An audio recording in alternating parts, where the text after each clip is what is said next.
should be recording, and folks are now in the meeting. So Linda, please. Great. Good evening, everyone. It's great to see people in person.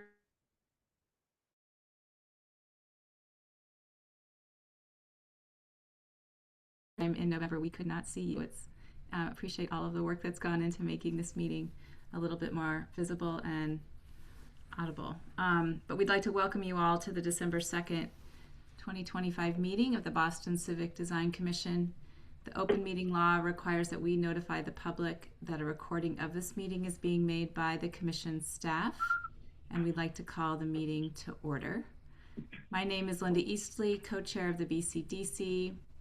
Big thank you to the commissioners that went out in the rain and are joining virtually tonight for their professional guidance that helps to shape our city of Boston into a more beautiful, sustainable, and equitable place for all its citizens.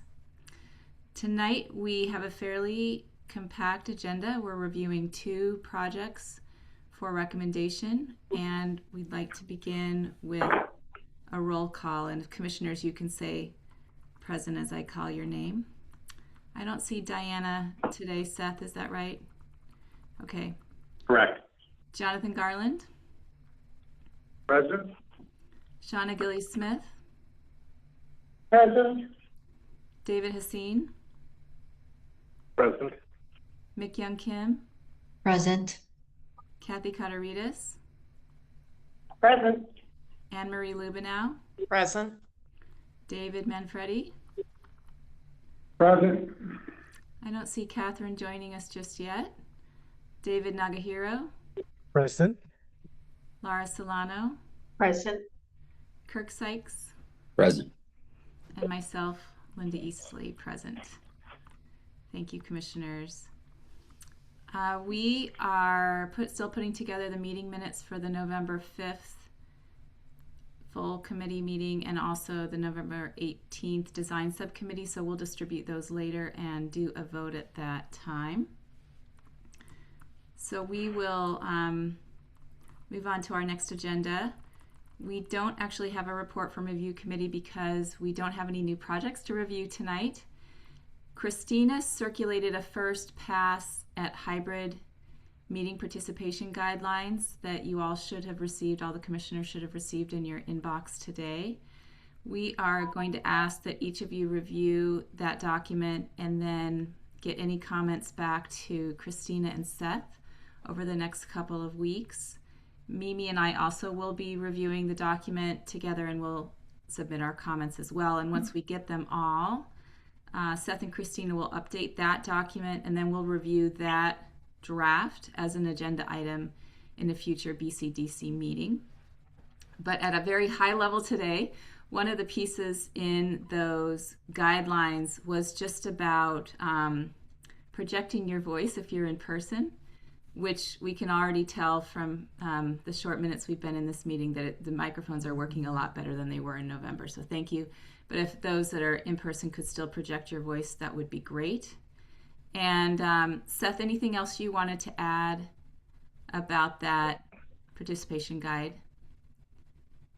Yes, I would ask for folks in the room who would like to speak, either as public comment or response to question, if you could come up to the table so that you're closer to the mic. It's hard. The words get garbled when folks are speaking from far away.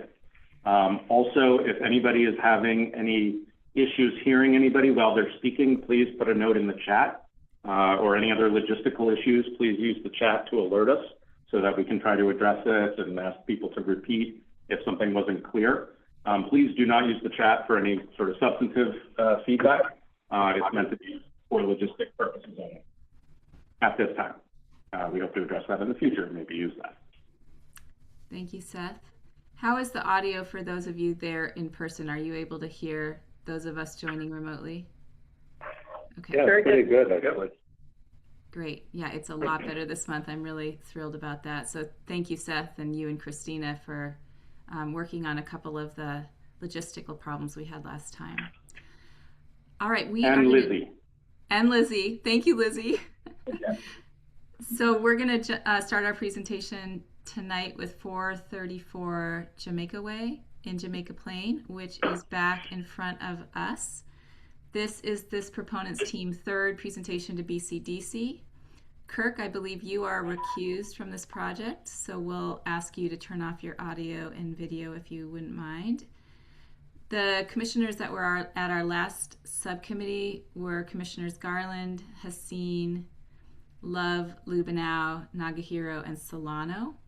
So we will invite you to offer comments first following the presentation, and I think we are ready for the Rogerson-Beaufort team to begin, and I think you have 15 minutes, and then we'll follow that with some Q&A from commissioners. And for the Rogerson team joining virtually, I believe someone is going to be sharing their screen.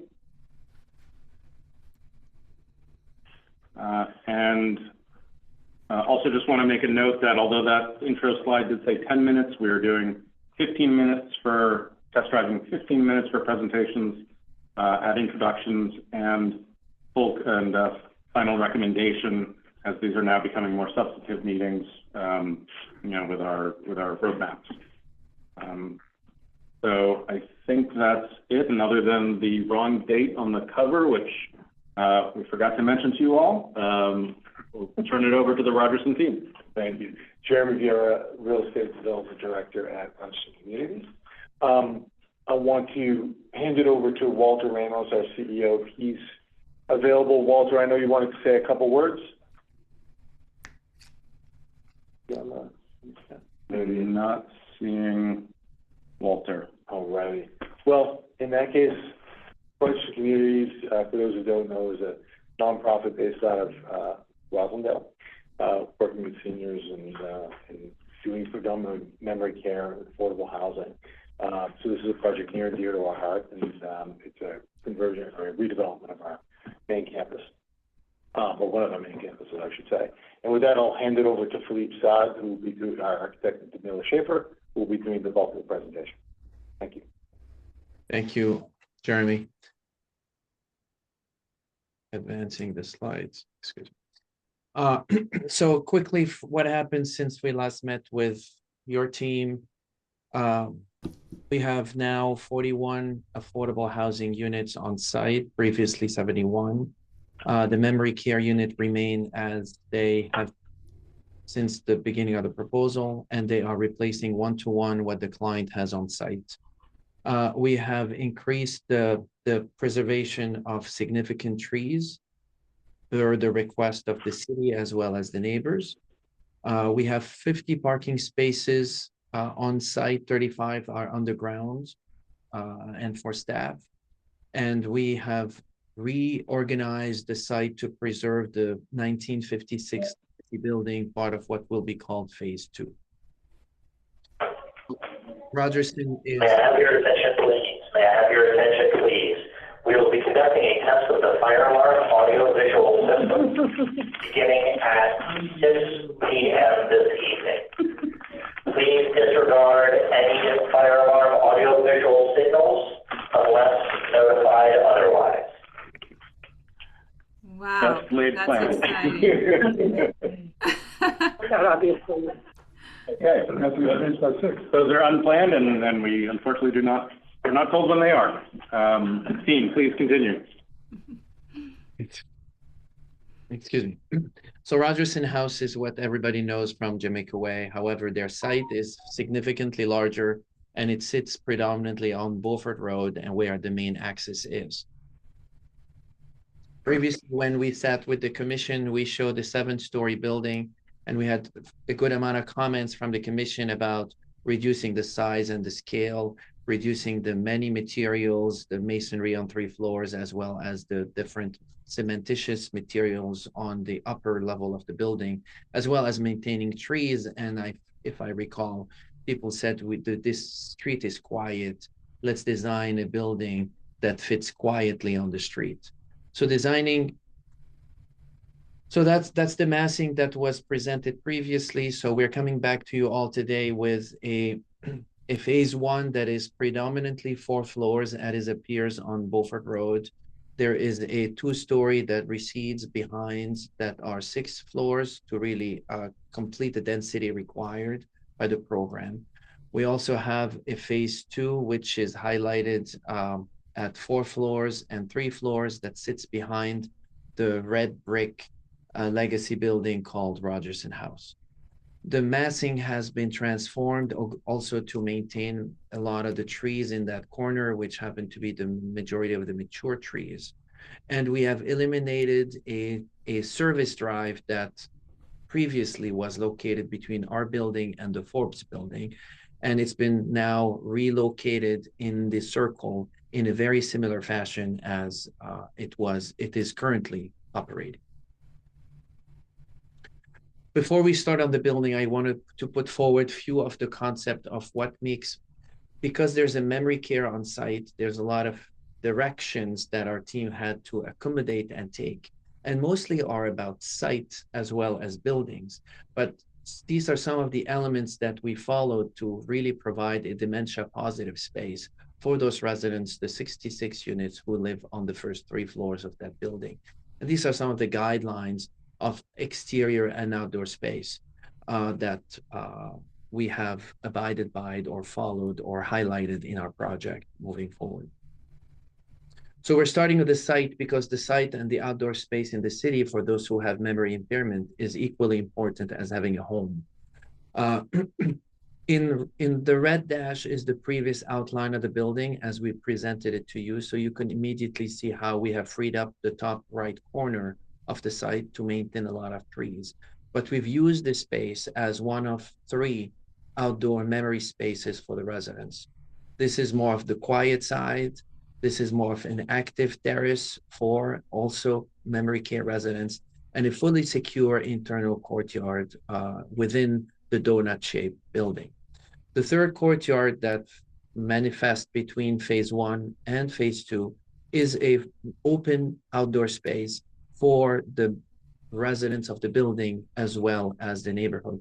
Is literally a continuation of what is in the front, which is the front lawn along Jamaicaway, with the open space and the sidewalk that meander through the site and end on Center Street. We've, since last meeting with the subcommittee, we have also done some changes to the site plan. There were comments about adjusting the benches along the street so they do not face the neighbors. So now they have turned 90 degrees and they face each other to encourage conversation among neighbors and people. And we are working on demarcating the entrance of that site, because this is now the main front door for the new Rogerson House, through some signage located at the entryway of the campus.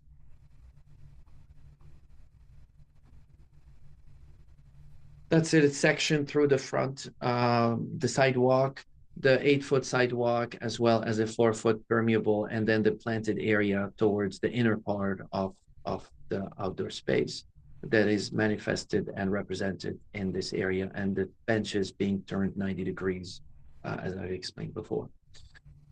This is a section through the site specifically taken here. Memory care needs secure outdoor spaces, but we've worked with topography and landscape elements to really not use fences and barriers, but use landscape elements to create security. And here we've used the topography as well as a pergola or a shaded structure that is really the barrier between the public and the memory care side. A series of stepped sensory garden and a promenade that will allow the residents to really discover the landscape as they meander securely through that space, through a greenhouse, and then end up in a more contemplative garden towards the back. That's a plan of the more public lawn, which will be furnished with outdoor seating areas, as well as many other green spaces that would welcome the public, as well as the residents of the affordable housing that will be occupying level 4, 5, and 6 of the building. So when we design— Halftime warning. Excuse me? Halftime warning, time limit. Thank you. So when we design a 4-story building, we really design it very differently. So we looked immediately at the context, and we also looked at the context of Boston in terms of elements of what makes Boston what it is, the archways, the bay window, the undulation of the facades that really front many of our streets. And this is really reflected in the Beaufort Street condominium across the street from the site. And the regularity of the buildings and the fenestration is really something also that manifests itself on site at the Rogerson House. So our strategy has been in two parts. Phase one is composed of masonry along the street with a secondary material behind that is more cementitious, as well as phase two follow the same logic. As it fronts the street, we have used some of the historic strategies to articulate the facade of the building in a similar way by highlighting the first floor through a series of arches, creating vertical breaks to break the long facade, but also introducing an undulating brick facade to scalloped to reflect on the bay windows of the historic Boston, and the back in a receding material in a more subdued material color. This is the facade of the front along Beaufort Street that will appear as 4 stories. And as we look at a section across the site, you see the Beaufort condominium on the left-hand side, the 4-story building in the middle, and then the 6-story building receding in the back in the cementitious material. When we met with the commission, they have asked us to look and revise a few things. Create more definition to the archways of the first floor, clarify the breaks along the building, simplify the crown at the top of the masonry scalloped, and really rethink or connect better the 6-story building with the 4-story building. So that's what we presented to the commission, the subcommittee previously. And we have studied it in a darker material, introducing the similar wood that becomes an interstitial connective tissue between the front and the back. We actually went a little bit further and studied it in a more variegated way, but we do prefer the more subtle and darker way where the windows and the wood is more highlighted. This is a rendering that we presented to the subcommittee previously from the street. And that's the new renderings where the crown has been removed and the wood interstitial material has been introduced also in a more consistent way in the front of the building. A little bit more close up, previous with more updated. It has simplified that aesthetics and made the flutes more elongated. Windows have been set back to create more shadow lines, but also to receive that wooden material that is a continuous secondary material throughout the facade. A sub-commissioner also have asked us to look at the brick patterns at the top of the arches. And we've run through some of the iterations, and our preferred one is the one on the left-hand side. It creates a little bit more of that contemporary, but still very textural material at the top of the archway. A close-up view of the top of the building, highlighting the undulation and the windows as we talked about, and to the commissioner that has asked to clarify what the breaks would be. The breaks would be windows, behind them there's residents, but then there's that same wooden material that will be introduced as well in a similar consistent way throughout facades. That's a view from the Jamaicaway of the phase 2 next to the legacy building. And the last is this small animation. And with this, I thank you all for your attention.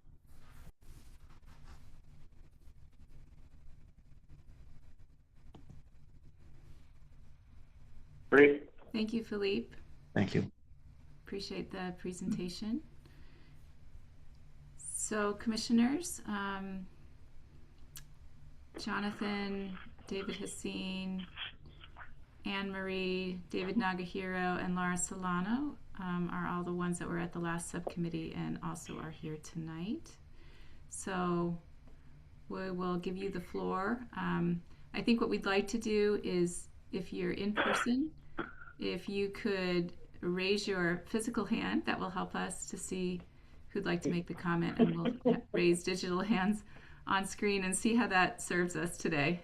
We can make adjustments as we go forward. And Linda, I'm not sure if you can still see the screen in the room here, but I see David Hassine and Kathy Koudarides. Great. David, do you want to go first? Yeah, I just want to happily summarize the conversation that we had in subcommittee. I think in general, the BCDC was very pleased with the overall change in massing and the strategy for the site, finding it to be a more harmonious neighbor in the neighborhood and the community. I think that Philippe accurately summarized the relatively minor architectural issues that were brought up at the time, and in my mind has very successfully addressed them. And I personally very much like those changes that you've made with the color, the simplification at the top, and clarifying some of those other elements, including the benches too, which I know is a landscape issue. But I think we were not to take too much time. I think we were very enthusiastic about the project, and we're excited to have it come back for to the full commission for a vote. Thank you, David. That's it. Kathy, did you have your hand up as well? I did, and I will echo much of what David just said, because I think the overall adjustments to the project respond better to the context, and especially to the Beaufort Street existing brick facade. This is almost a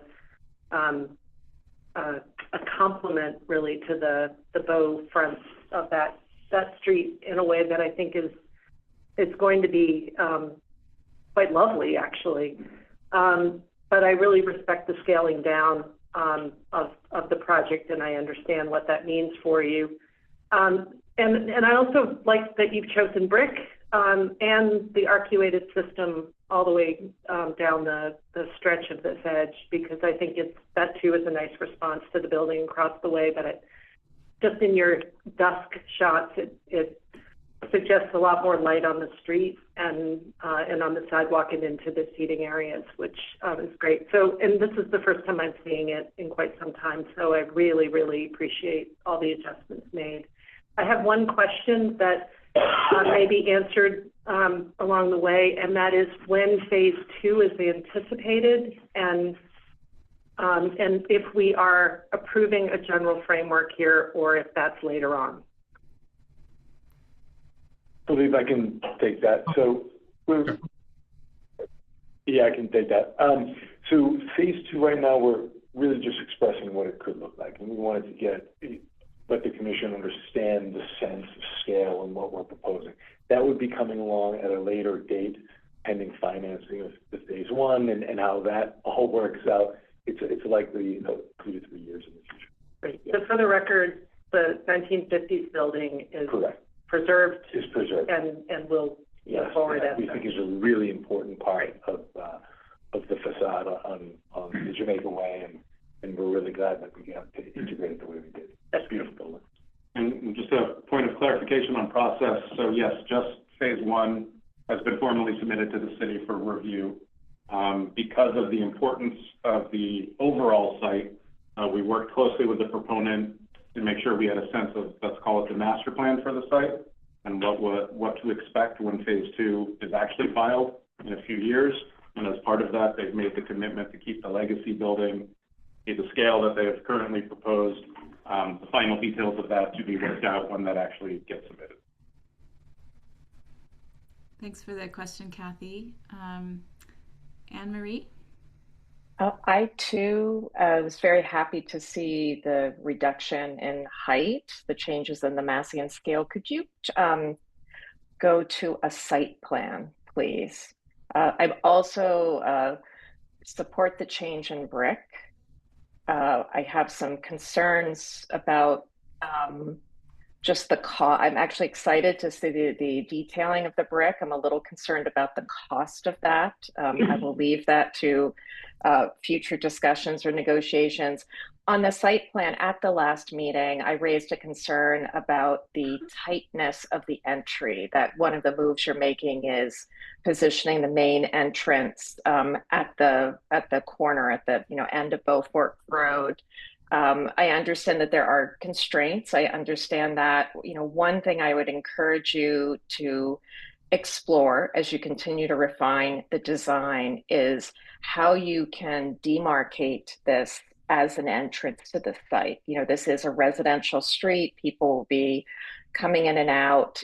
Are there ways that you can introduce something as part of the building at that corner or on the site that signals that this is an entrance to really a campus entrance? And I'd also, and I know that fitting the number of housing units in is going to be really key, but as I looked at the plan again, and thought about my comment at the last meeting, my instinct is, can you take that western edge of the building facing Beaufort and pull it back so that it aligns, with the building across the street, just to open it up. So as you enter it, you can actually see more of the campus as you turn into the site. So that's what I would encourage you to explore. And it's not, as I recall, that piece of the building is a one-story building, correct? There is a small portion here that is a one-story. The rest is 3 stories. I think the line of 1 story somewhere around there. Yes. Okay. My instinct is to pull that back and open it up. Again, I will leave it. I know there's a lot of detail consideration that go into the design, but it just feels very tight to me. And given the investment that's being made on that campus, I think really thinking about how you create a strong entrance to the campus as a whole will be really critical. Thank you. Thanks, Anne Marie. Laura Solano, I see your hand up. Yes, thank you. And thank you for the presentation. I have one major comment, which is it's crystal clear what's happening with the master plan in the long term. But I'd love to go to a phase 1 diagram because I'm concerned that there's really been not much discussion on what the landscape is going to look like between phase 1 and phase 2. So could we go to that? Could we go to that plan?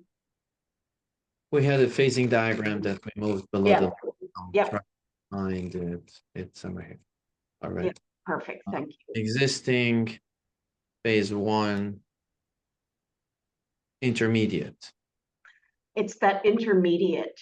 Well, it's really I'll stick with the intermediate. So what happens in that space? And I'm actually not asking you to give me a full answer, but I know that there are topographic changes there. And so what is the vision for that open space? And how long would it be that open space before phase 2 comes along?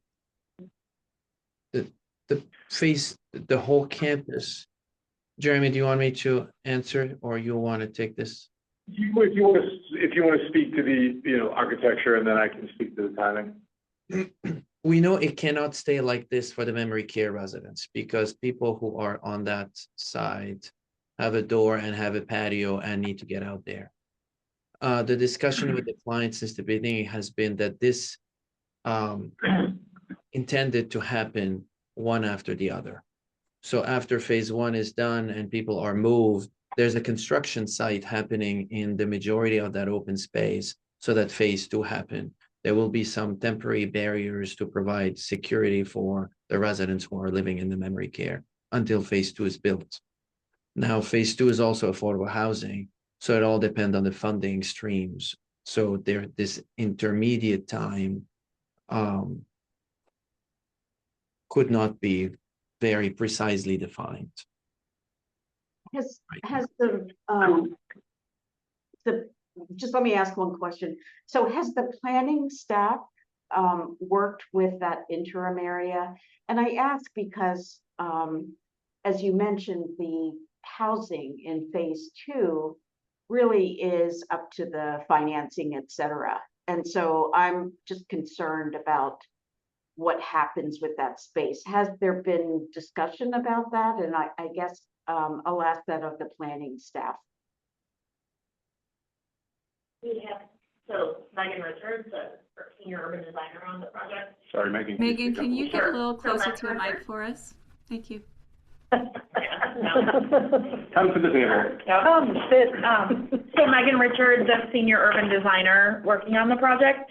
We have not had extensive discussions about what happens. Our understanding was the intention is to demolish, once the units, they need to keep the existing memory care, so the existing addition, they need to keep that in place until the phase 1 building is complete. The residents who are currently there will move into the phase 1 building. And then I think the idea is that they will demolish. I do think the question is, when do you demolish that, given the funding sources and concerns about a phase 2? And I think that's a conversation we have not had extensive discussions about. Correct. Yeah, and I'll add a little bit to that if that's all right. So the way I envision it, again, there are going to be, timing considerations. Our goal as Rogerson is to time it so that the moment the other building comes down, we can begin work, I should say, on the new building. That takes a lot of timing and coordination. That's my job, to make sure that happens as tightly on a schedule as possible. In the interim period, I can give you one thought and something we're going to execute on, regardless of the funding timing on phase 2. You'll see that upper right corner, that contemplative garden, and the courtyard would both be available to residents in the interim period. So that certainly will become part of the interim path. It's not as elaborate as what will eventually come, but our intention is to create those 2 spaces in an interim period, whether it be for, probably about 18 months, while we're constructing the other portion. Will let's call it the front yard on Jamaicaway still be available? Yes, so that will not be touched, the front portion. Sorry. So I would just ask that the planning staff continue to keep this discussion open as to maybe go over some scenarios of what happens if it's open for a year, or what happens if it's open for a different length of time.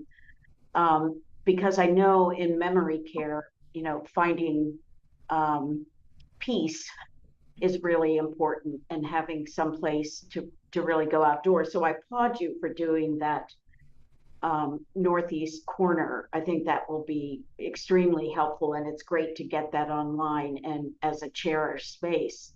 But just look a little further on that. I think I've made my... Laura, sorry to interrupt, Laura. We may have an additional staff response. Yeah, this is Carl Heckmeyer, staff architect with Mayor's Office of Housing. I've been working with the group and Megan on the project so far. I was just going to say that it seems maybe likely that your longer interim condition would be where phase 1 is complete and they have not done any demolition work. So that while that phase 2 is being, gathering the necessary financing and logistical components, you would maybe have a longer duration where all of the buildings occupy the site at one time, and you have that condition essentially is probably what I would imagine the longest interim phase to be. Can I interfere here? And I think our building is set to a minimum from the existing building. We have maximized the site of phase 1. The 15 feet plus or minus between the new and the old is not sustainable for somebody to live with no their windows. So that building has to come down. Yep. Yeah. For to be able to sell these units or rent these units. So this condition is only a very small temporary condition while people are moving to the new building. Jeremy, Yeah, so that's a very good point, Philippe. Thank you. So the intent is to really move folks in over about a 3 to 4 month period, and then immediately demolish the existing building, with the exception of the lights building. Honestly, the rest will come down, and that is that will be alone for a period of time, or a construction site, depending on how the timing works. But that is the intent, both for the units that are along that edge and just for the overall appeal of the property. I think similar to how we've been working on other projects where we will work with you on what those interim conditions are and the concern about accessibility, like because there is significant grade change on the site, we'll want to understand what that interim condition is from a landscape perspective. And we'll definitely do an iteration of what one of the interim looks like on a site side as we get into design development. And this is also something that we as the planning department can work with the proponent and memorialize in the board memo to set minimum expectations for each sort of phase. I'd like to ask a question about the facade of the building on the east side.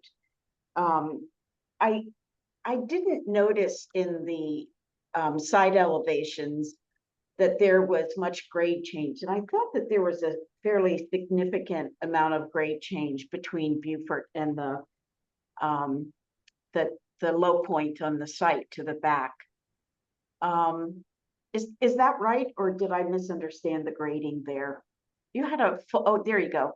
You had some full side elevations of the facade. You were looking at this? No, the north is up, sort of, right? So is it on the east side, next to the alley that is no longer being used for service? This guy. Yeah. Is there a fair amount of grade change there, or? There is 6.5 to 7 feet grade change difference between the right-hand side and the main and the street side. Is that reflected in the building?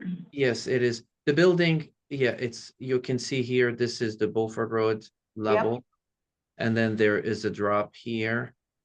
And this contemplative garden is 6 to 7 feet lower than the floor of the memory care garden. That's why we have that meandering path that goes around and ends in that circle cul-de-sac.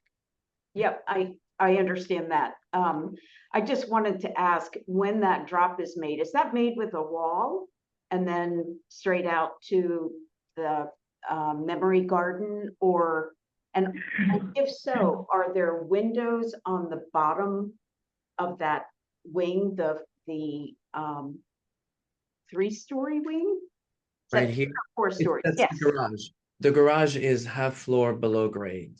Okay, so that's what is taking up space. Yes. Okay, great. Sure. I didn't understand that. And then my only last comment is I'm going to underline Anne Marie's comment about the front and the entry. I'm not confident that that's quite worked out.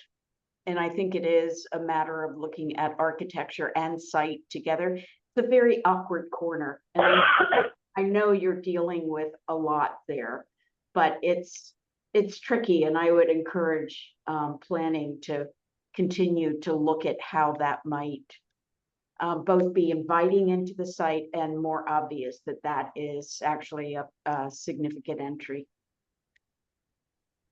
Quick response to this, Sure. to you, Marie. We took a big chunk out of the building here in the back, and we've relocated a lot of the programs. The program is very tight for that first floor. We'll see what we can do. I understand the intent. Yeah, it's sort of it feels like the leftover pieces coming together.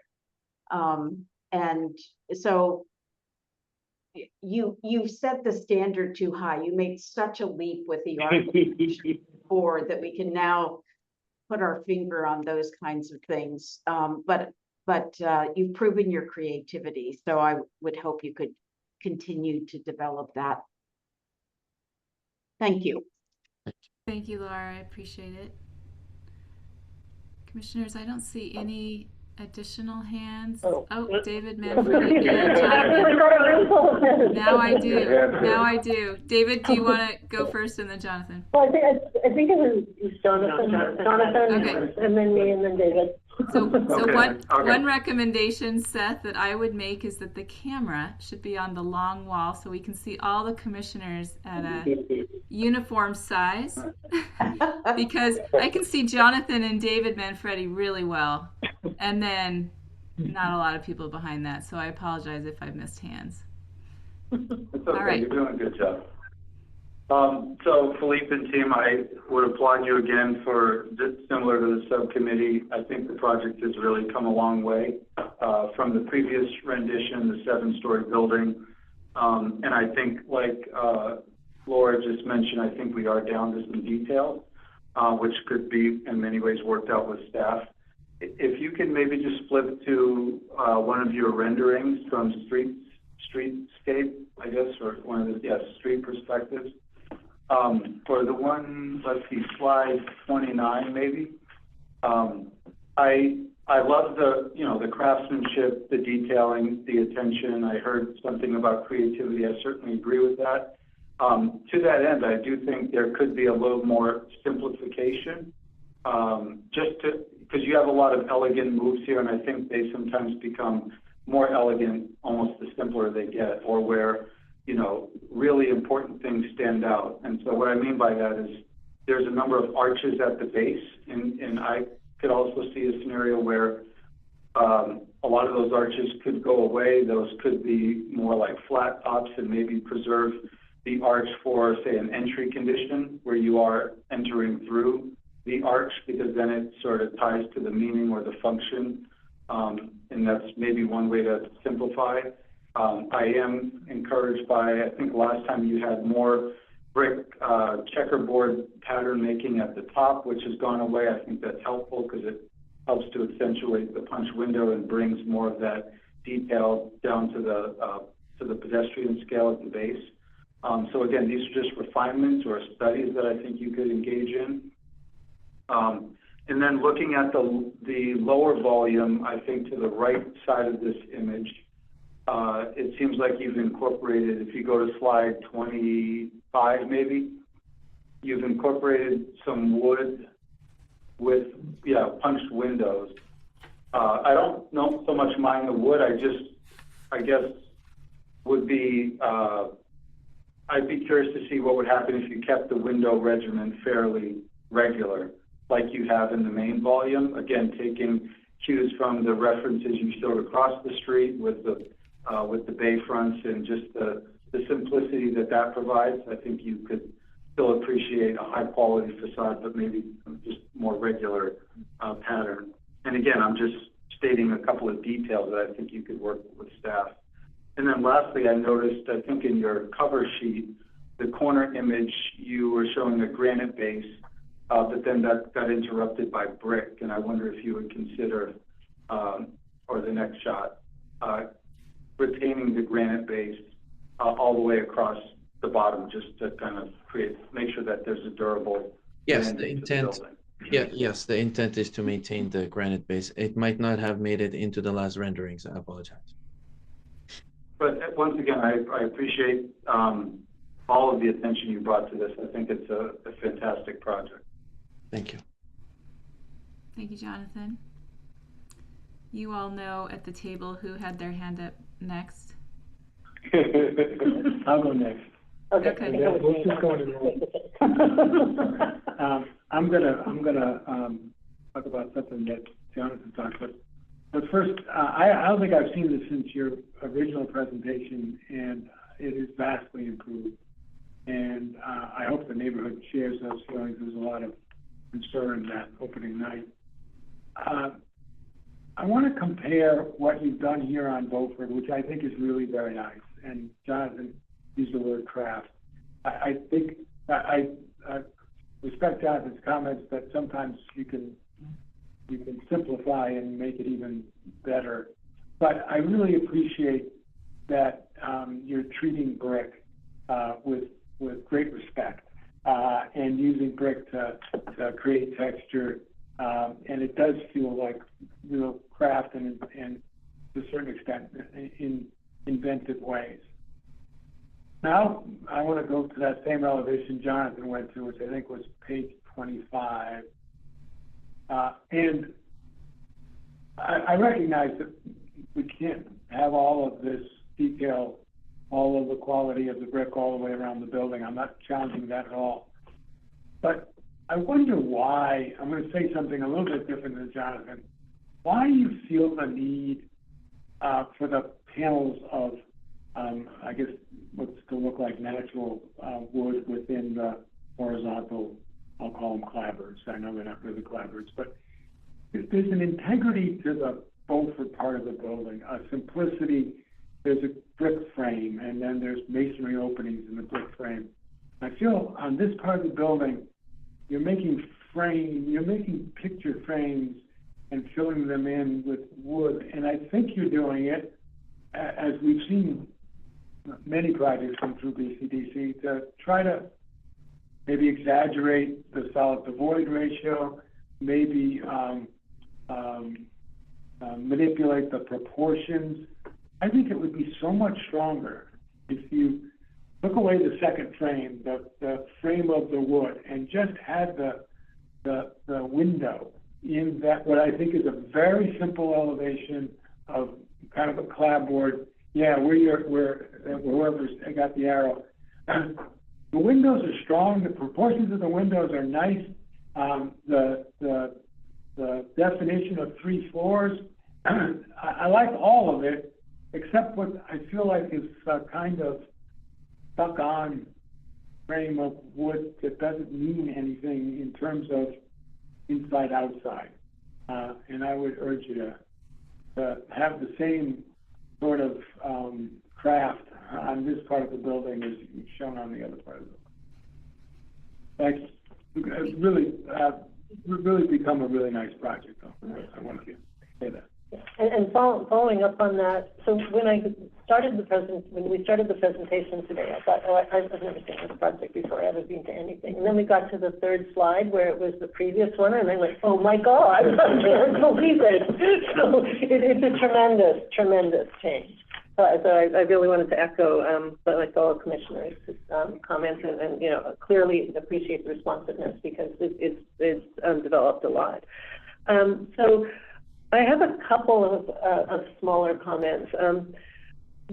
When we're talking about the entrance, it's a public camp. Is this going to be a public park, open to the public, the park in the front part? That park in the very front area, so it's available for folks to walk and frolic, for lack of a better word. And that courtyard in the center will also be, a portion of it, I should say, will be open to the public. And then it does become a barrier. There is a barrier there between that and the memory garden behind it. As you can see there. So those are all intended to be open to the neighborhood, to walk their dog, just take a stroll. I think post-COVID, walking has become vastly more important to us all. Certainly has to me. Yeah. And so keeping those open, the front is with some slight tweaks, and then the courtyard being available is important as well. Which I completely appreciate, and I was hoping going to be the answer. So when we're talking about that, the sort of pressure of that entrance, I think there does have to be a little bit more that signals that it's not just a community secret. It's nice for it's a community secret, but I would be walking down the street, not have any indication that was open for me to go into. So I think in developing and working with the planning department, still can't get that. The other couple things that I would note.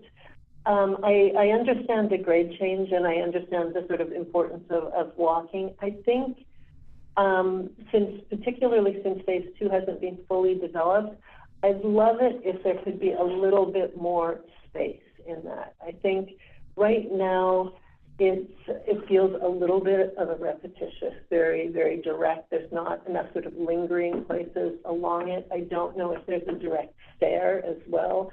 So So I think having both, if there isn't a direct stair, I think there should be a direct stair because not everybody's going to want to do all of that. And then I think making it more of an experience as you're changing grade, I think is important to developing that passage. So I think it will need both more length and more directness in order to create this sort of some spatial differentiations and places to be sitting along that journey. But I appreciate it as well. And then the other comment that I have, if we go to the Beaufort facade that we've, not page 25, but just the kind of the money shot facade that we looked at a lot. This one? No, the one with all the planters, the big planters in front.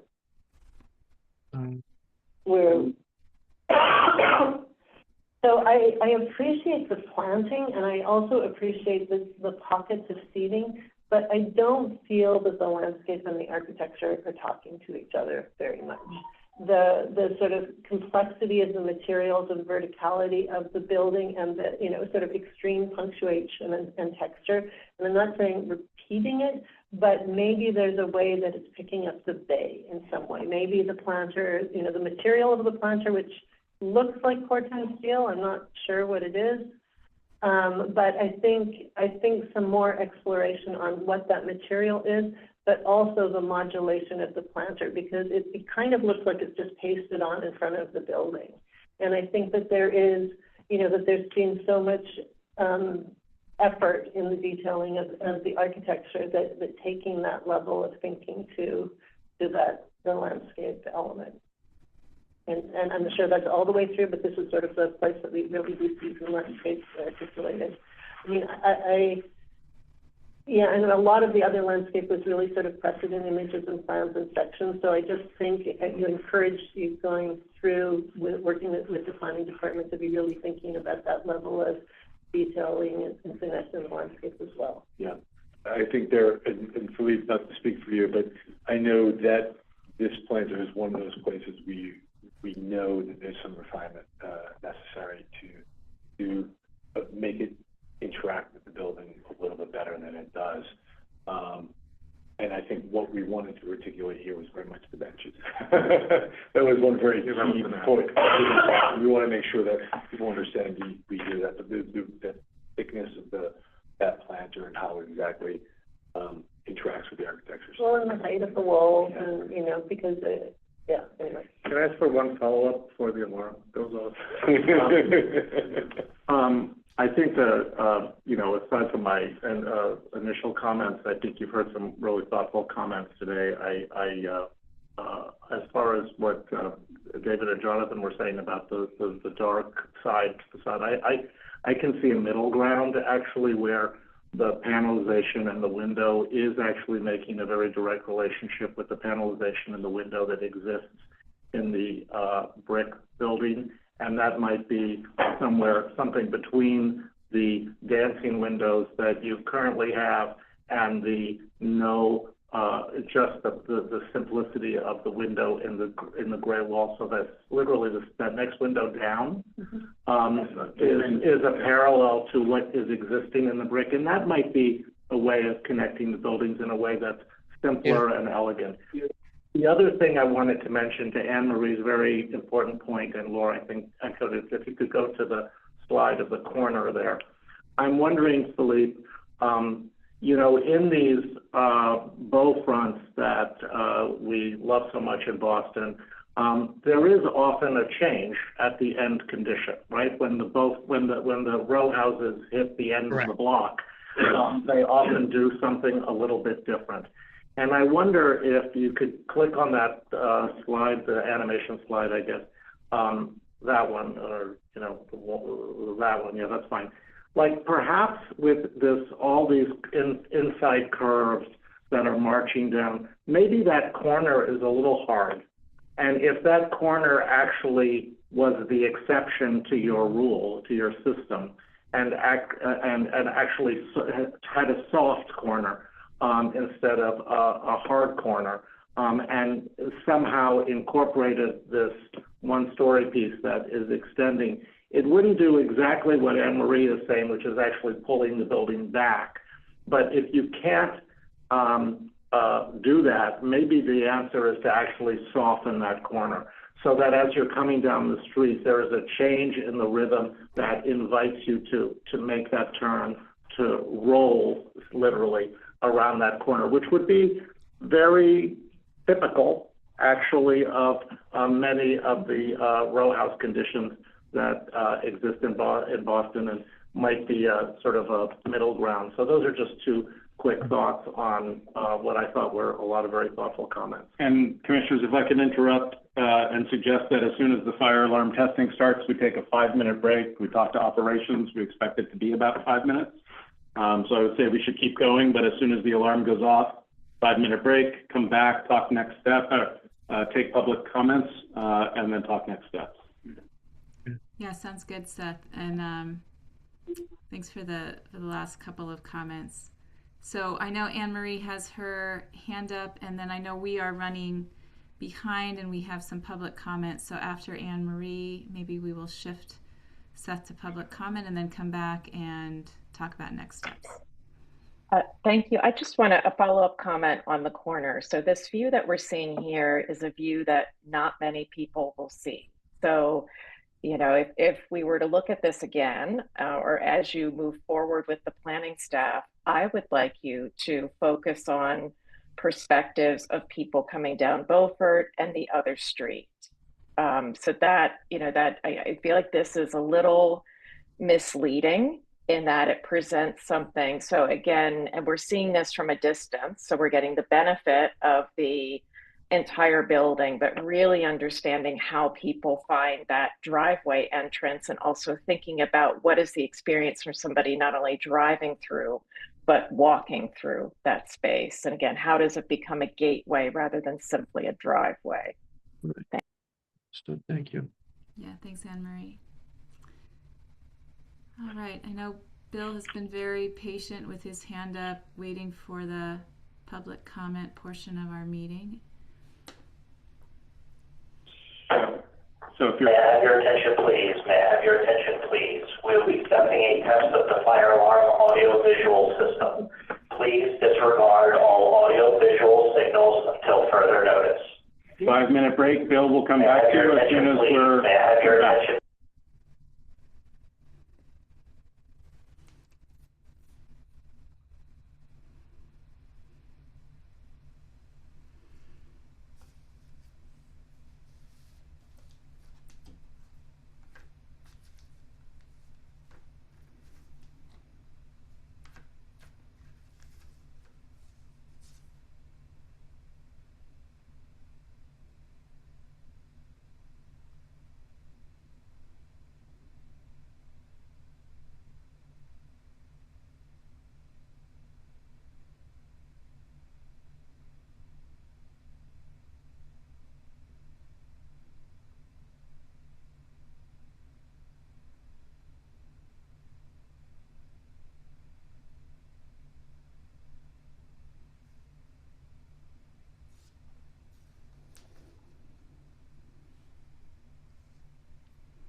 That's a long alarm.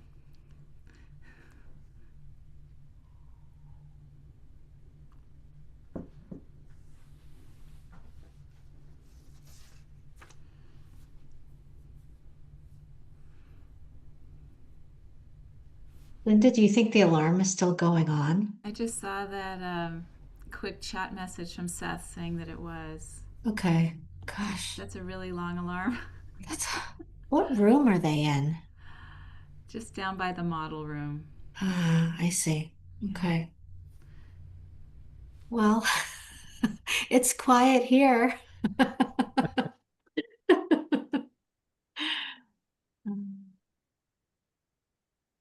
I'm watching Seth's body language. I can see the flash in the Oh, window. you Can you can't. see I can that? see it too. Yeah, so I know it's still going on. And yeah, wow. Oh, wait. Linda, this is Ken Crisafulli. Can you hear me? Yes, Ken. Just want to let you know that some of us are on and we can hear you talking, just in case you didn't know, that's all.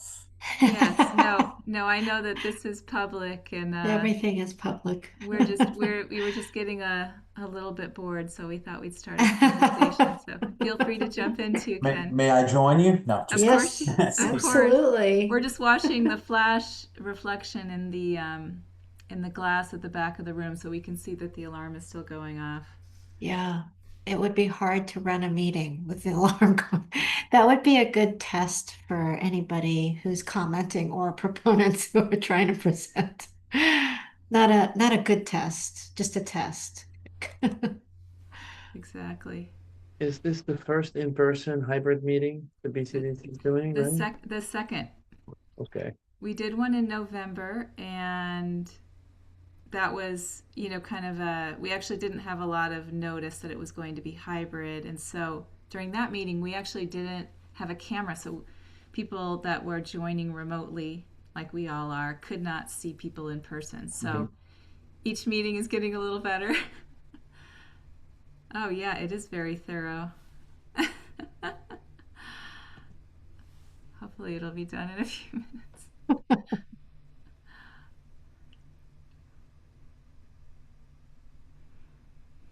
Thank you, and good to see you. Good to see you too. I still see the flashing. So Linda, would you recommend that us as presenters, we would be there in person? I am an in-person person. If I knew this was in person, I would have gotten myself to City Hall, but I didn't know that it was a hybrid. Well, one of the things we like about going back to in-person is that we can see models. Yeah. So it used to be, so I joined the commission in 2010.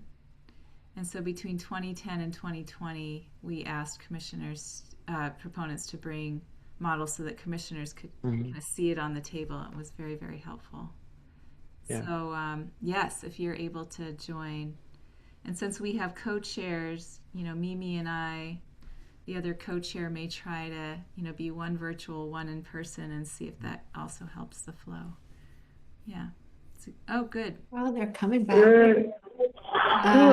Okay. Terrific. Can you all hear us? Yes. We're all alive.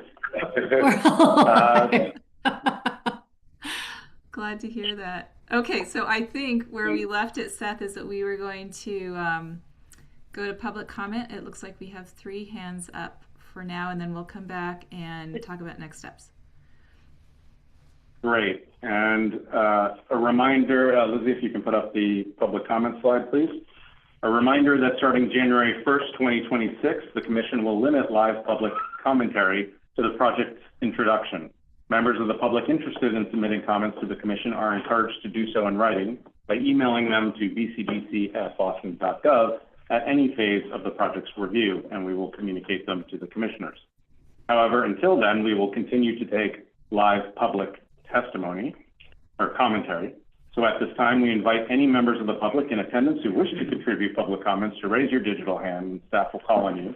If you are calling in by phone, dial *9 to activate the raise hand function and *6 to unmute yourself. Please state your name and any relevant project affiliation information, and please keep comments to 2 minutes And Bill Peros has had his hand up for a very long time. So Bill, please, we invite you to unmute and join the conversation. Hi, thanks everybody. I'm Bill Peros, and I've lived in the neighborhood at 31 Lakeville Road, diagonally across from the existing Rogerson house for 30 years. I am in favor of the proposal as redesigned, and I really appreciate listening to the neighbors in the neighborhood. My comment really pertains specifically to the parking availability. What I see here is that they're going to have 15 above ground spots. Currently, there are 19 spots for just 66 memory care units. They have a second lot on Beaufort that is going away, but they were going to put 35 inside the building for staff. And I'm really concerned because if you add 41 apartments in phase 1 and consider phase 2 is going to have equal to, if not more, we're talking about 100 units that are going to be having in and out traffic between visitors, delivery, support staff, food deliveries, package deliveries, etc. I physically live there and watch what goes on now with just 66 memory care facility units. And I do not believe that there's going to be enough room for people coming and going, doing the drop-offs the way in which people live these days. I see it in my own neighbors in my neighborhood. Everything's double parked and the streets are not wide around.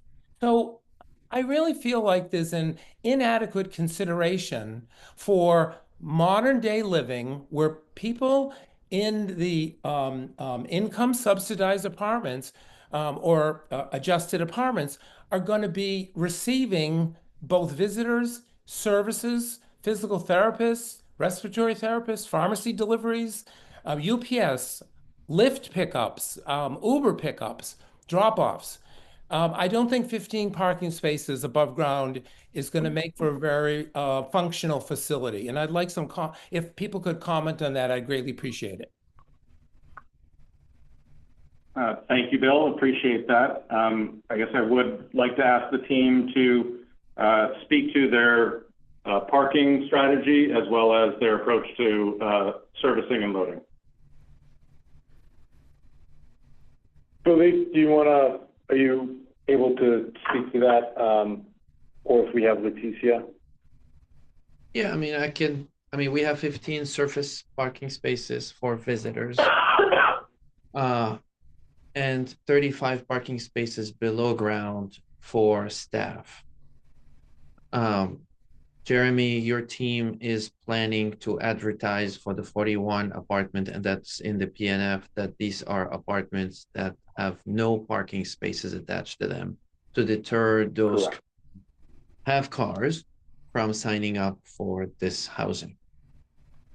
Correct, and I can elaborate on that a little bit. So of the 41 units that are the memory care facility, those residents do not have vehicles, just to clarify that. The 41 units in affordable housing, our census tends to be that those folks do not have vehicles being in that type of area. And then being seniors, it's going to be senior housing. That income bracket that we're proposing and that age, they tend not to have vehicles. It's a low percentage of our total. We're doing a study to hopefully elaborate on exactly what that percentage is across our portfolio.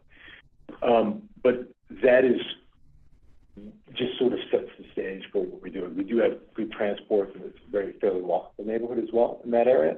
So the folks that will be moving into our residence, if they do have a vehicle, will generally not apply because we don't have available parking for them. So it's a type of product that is for folks who don't have a vehicle or can walk or have other alternative mode of transportation, bicycles. Does that include visitors to those memory care units?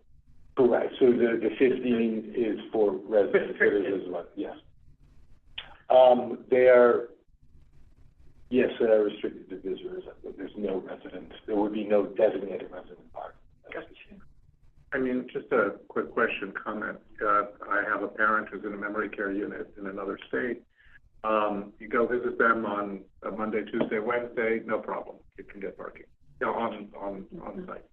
Go on a weekend or a holiday or anything like that, and it's not good. And so I guess I think this is, you know, this is not really in our purview to comment on, but I do think that to the residents' comment, it's something that planning should be discussing with transportation or for, you know, whoever the right people are, because or trying to either maybe plan for overflow situations. You know, maybe some of the landscape, you know, can be the kind of landscape where, you know, on Valentine's Day or Mother's Day or whatever, you can, you know, park more vehicles, and that there's some sort of a plan B, because I could see that becoming difficult. And even though a lot of these people are, you know, going to be in the neighborhood, and maybe people are working there from the neighborhood, a lot of the visitors that are coming for special occasions will be coming from the suburbs or will be coming from further afield. Now, you will obviously have much more experience with this than I do, but I'm just talking about my own personal experience about having to park quite far away. Oh, shit. So I think it's a... Attention, please. The signal tone you have just heard indicates a report of an emergency in this building. Really? Do you think, Seth, that is legitimate?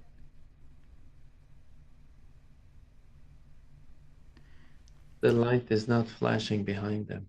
Yeah. This is Ken Crisafulli, Vice President of Real Estate Design and Construction for Rogerson Communities. And I just want to add to Bill's question. I think Ken, I don't know if they can hear you right now. Thank you, Linda. Seth, are you able to hear comments while this alarm is going off? Oh, it's still going off. I'm sorry. They just have a new alarm now. I think Bill might still be on the line, but Philippe, maybe you can share that, you know, we get to know our family members of our residents, and operationally we can implement a parking plan or a parking routine that, you know. So I'm sorry to interrupt you, Ken, but I think we have to wait till the whole commission comes together. Absolutely. I'm sorry. There's lots of guidelines that we have to abide by, and we want everyone to appreciate your responses. I also see that others. Okay. The room is back here. Apologies. Okay. We will hopefully not be interrupted again. I think David had finished up. Just to put a button on it, I think that I just wanted to emphasize that for the public's benefit, that this is not within our purview, but that we agree that this is something that should be explored between planning and the proponent about making contingencies for those situations where additional parking may be required. We also had a comment that was happening maybe when everybody was muted just now, Seth, from Ken.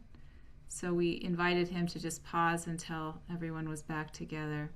Ken, do you want to go ahead and... Yeah, just quickly, and thank you for protocol. We're going from 37 parking spaces to 50 parking spaces. We get to know our resident family members and their visitors because they come often, they come on a routine basis.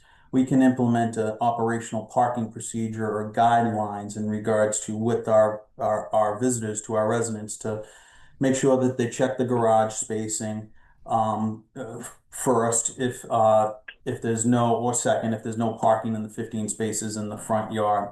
I agree with, I believe it was David's comment about, yes, we can implement overflow parking situations on site, but we are increasing our parking spaces from 37 to 50. We can implement a procedure where during visiting hours, we can look at both spaces for parking, and we should have some extra spaces just through staff changing and routine operations available to handle some increased parking.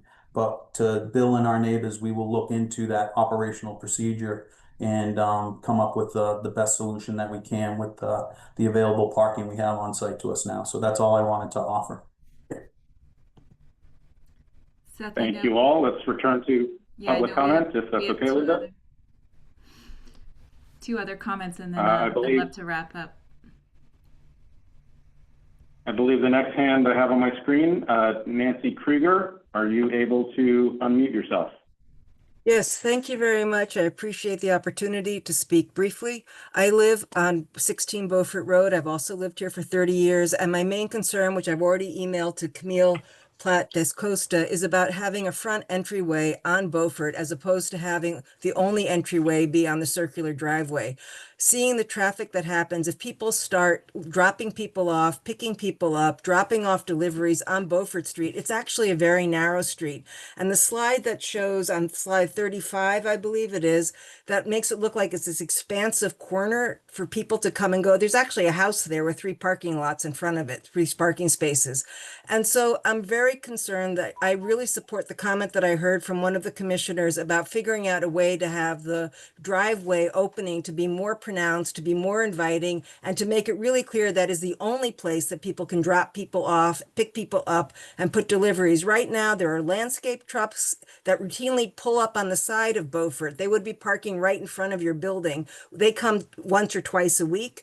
And you'd have to work that out with them, but it's like that street is too crowded to have people coming in and out. If you need a fire exit for that front door onto Beaufort Road, it should be a fire egress where people could leave for safety purposes, but it should not be an entrance that people can go back and forth in, because by definition, people will stop there with cars. The street is very narrow as it already is. It has often got double parked cars on it. And so I really would support the version that you have, but not with a front entryway on Beaufort, and instead have the only entryway expanded, clearly marked on the round circular drive. I have other comments as well, but that's my main concern.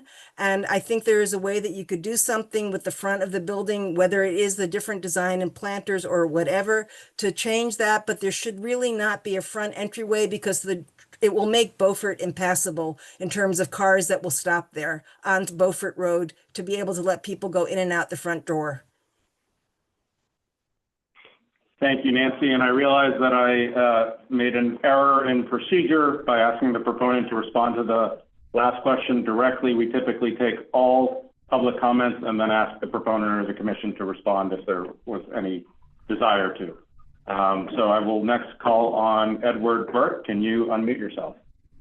Hi, my name is Ed Burke, live at 6 Beaufort. Just a couple of comments. The slides that proponents use, as one of the commission members, I think, has suggested, don't give us a sense of what this facade is going to look like. For those of us who are on foot, lots of times the arches, just looking at these distance schemes that have been, pictures that have been presented, I said, my gosh, that looks like the side of a mosque, rather than in an attempt to blend with the arches on the pondside building. You know, I just from a design point of view, I leave it to some of you who are more expert than I am about that. Also, one of you suggested, why do we need all those arches? Or maybe just eliminate them all. Do the arches, both the design and the number of them, do they really work?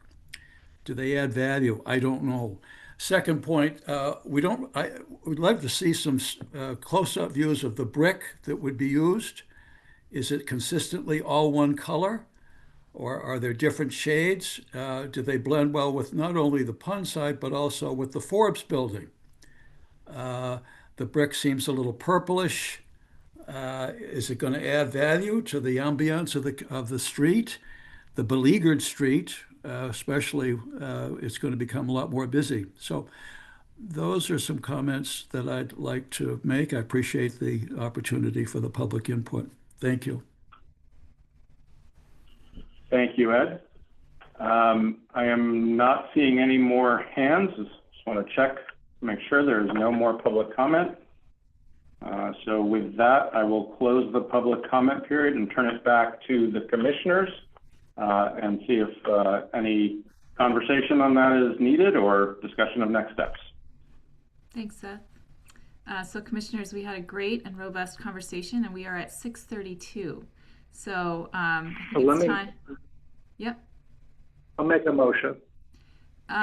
So just before you do that, David, I just wanted to, I took a quick series of notes about kind of broad ideas that commissioners wanted to be continued to look at. So can I state those, David, and then maybe we can wrap them up into the motion together? 100%. Please go. Please do it. Okay. All right. So I think commissioners wanted to have a little bit more of a robust look with planning staff at the entry at Beaufort, pulling it back, creating a stronger entry, or even softening the curve were all ideas that were raised. A second topic was to keep the landscape discussion open. This included phasing, developing the landscape in more detail, and also to think about how the landscape might better interface with the architecture itself. The next bucket was looking really at the windows, particularly on the metal-clad portion of the building, and looking at opportunities for making that potentially more regular, having it in a stronger conversation with the brick portion, and just looking at the proportion of metal panel and wood panels, etc. And then the last kind of bold series of comments was around parking and access adequacy. So with those kind of 4 buckets of thought, David, go ahead. Philippe, I see your hand. Well, no, but I think we're going to move to a motion if we can. I think that with those notes, with Linda's notes in mind as advisory to planning staff as they further review the project, that I would make a motion to approve the project. So moved. Do we have a second? All right, all in favor? Taking many seconds. That's fine. We'll take a chorus of seconds. All in favor, please say aye. Jonathan Garland? Aye. Shauna Gilly-Smith? Aye. David Haseen? Aye. McYoung Kim? Aye. Kathy Kotarides? Aye. Anne Marie Lubenow? Aye. David Manfredi? Aye. David Nagahiro? Aye. Laura Solano? Aye. And myself, Linda Eastley, aye. You are approved, and we look forward to seeing great things. Thank you very much. Thank you all. Thank you all. Thank you very much. Thank you to the proponent team. Okay. All right. And after much delay, apologies, and a fire or 2 fire alarms, we're going to deputize everybody in this meeting as an honorary fire marshal for City Hall. Yes, exactly. So I think our last project tonight is 55 Lansdowne Street, Fenway Corners North. Seth, can you invite Commissioner Sykes back for this presentation? And David Haseen, I believe you are recused. So this is the proponent's. Yep. And David is walking out the door. Okay. Thank you, David. Thank you. Thank you. So this is the proponent's 3rd presentation to us at BCDC. Commissioners Garland, Gilly-Smith, Kotarides, Love, Nagahiro, and myself were at the last subcommittee, which was in October. So we will share comments first after the proponent has finished the presentation. And commissioners, if we can. May I have your attention, please? May I have your attention, please? The test of the fire alarm. So Linda, now that we have a little break, I'm sorry to say that I actually have to leave by 7:15 to pick up my son. I remembered that. I had thought, oh, it's only 2 projects. We'll definitely be out by 7. But I didn't predict the fire alarm. Future alarm or a real emergency. Okay. Great. No. May I have your attention, please? May I have your Why I'm laughing, it's not really funny. I think we have to put this on our comedy reel, Seth. We have a BCDC comedy reel. We used to, when we would meet in person, we would often, the lights would go off. The lights go off at 11 I remember o'clock. that. Yeah. And so. Okay. Team, I think we are back and ready. Okay, well, we were in the peanut And with that gallery there for a introduction. minute. All right, so Commissioners Garland, Gilly Smith, Kateritas, Love, Nagahiro, and myself were at the last one. So we will take those comments first after the proponent's presentation. And Commissioners, if we can keep our collective comments to 30 minutes, that is always the goal. And that allows us to have some time for the public to ask theirs as well. So with that, I think we're ready for the WS team to begin their presentation. Great. Thank you very much, Chair Easley. My name is Yanni Siffis. I'm joined by David Friedman from the Fenway Sports Group. Fire alarms notwithstanding, it feels awfully good to be back in person. So thank you all very much for accommodating. And thank you for all of your comments along the way. I think I'm just going to call for next slide, if that's okay. Sorry, I should have brought an advancer. But this is 55 Lansdowne Street. Maybe next slide, please. There we go. And I'm sorry, I'm going to look at the screen, look at the table, so sorry if I have my back to anyone. By the way, we're also joined by several members of the Fenway Sports Group team on screen, Jonathan Galula and Claire Durant, and also Victoria McGuire from WS Development, who's with us virtually along with our design team. And we'll try to be as brief as possible. So the project site, of course, 55 Lansdowne Street, straddling Lansdowne Street and the Massachusetts Turnpike. Next slide, please. To recap our review process very briefly, we started this process 6 months ago. In June of 2025, we had a subcommittee meeting a couple months ago, and then we're before you this evening. I want to emphasize the amount of time we've also spent with planning department staff, both leading up to the initial presentation and then on the intervening months, continuing to make changes to the project as we went. Next, please. And we'll go over just very briefly sort of a summary of kind of the comments that we heard from the commission, and then we'll show you a number of the studies that we did in response, and sort of show you where we netted out in terms of the different topics. And we won't go through all of these in great detail because we think the studies will sort of do the talking. But we received a number of comments about building architecture and a number of comments about landscape and public realm, especially around the desire to sort of do something simpler, more elegant, to embrace the use of reclaimed materials, and in both cases really embrace the grit and grain of the surrounding urban fabric. Next, please. And so we'd like to start by sharing with you some of the studies we've done regarding building architecture in response to comments received from the Commission, primarily around the composition and the nature of the sort of mega frame that embraces the overall project massing. Next slide, please. And so the project as it was submitted, you can see here, it's a predominantly red brick building, 7 stories, sort of steps back off Lansdowne Street. And then it's embraced by literally and figuratively, by a sort of a mega frame type element that you can see shown here. And we were asked to study a number of iterations of the building architecture. On the next slide, as you'll see, we were asked to study an iteration, which we showed you at the meeting last time, that simply stripped away the mega frame and let the brick stand out on its own. I think we explained last time why we didn't love this outcome for the building. There was a suggestion, next slide please, that perhaps we look at stopping the mega frame like 2/3 of the way up the building at the 4th floor. And so we had the Morris, Adjmi, Jackledge Gardner team look at this scenario as well. Here you see that outcome, and I'm not going to give commentary on every single piece of it. We'll sort of get through all of these, and we can get back to any of them during discussion. But we looked at this as an alternative. Next slide, please. We looked at alternatives that kind of varied or refined the thickness, the dimensionality of the framing itself, and also where the framing stood in plane. So we looked at a thinner framing that just skinnied everything up. Next slide, please. We looked at a framing that had the same dimensions as the original, but set it back more flush with the brick facade, sort of an inset approach. Next slide, please. We looked at several color iterations. We looked at a Fenway green, to be very pedantic about it. Next, we looked at a lighter gray.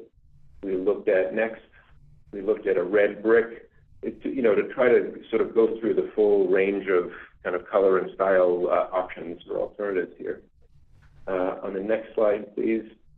And ultimately, and we're happy to have the design team speak to this also, we felt like the studies were worthwhile to do, if only to prove to ourselves and hopefully to the commissioners that kind of our original direction is probably where we'd like to end up. However, we also want to emphasize for the commission that we're at the schematic design level of design. Like we're not, we haven't refined the dimensions, we haven't refined the connections, we haven't optimized things, and that's certainly something that we expect the design team to do as we continue to move forward through design review with DPD staff.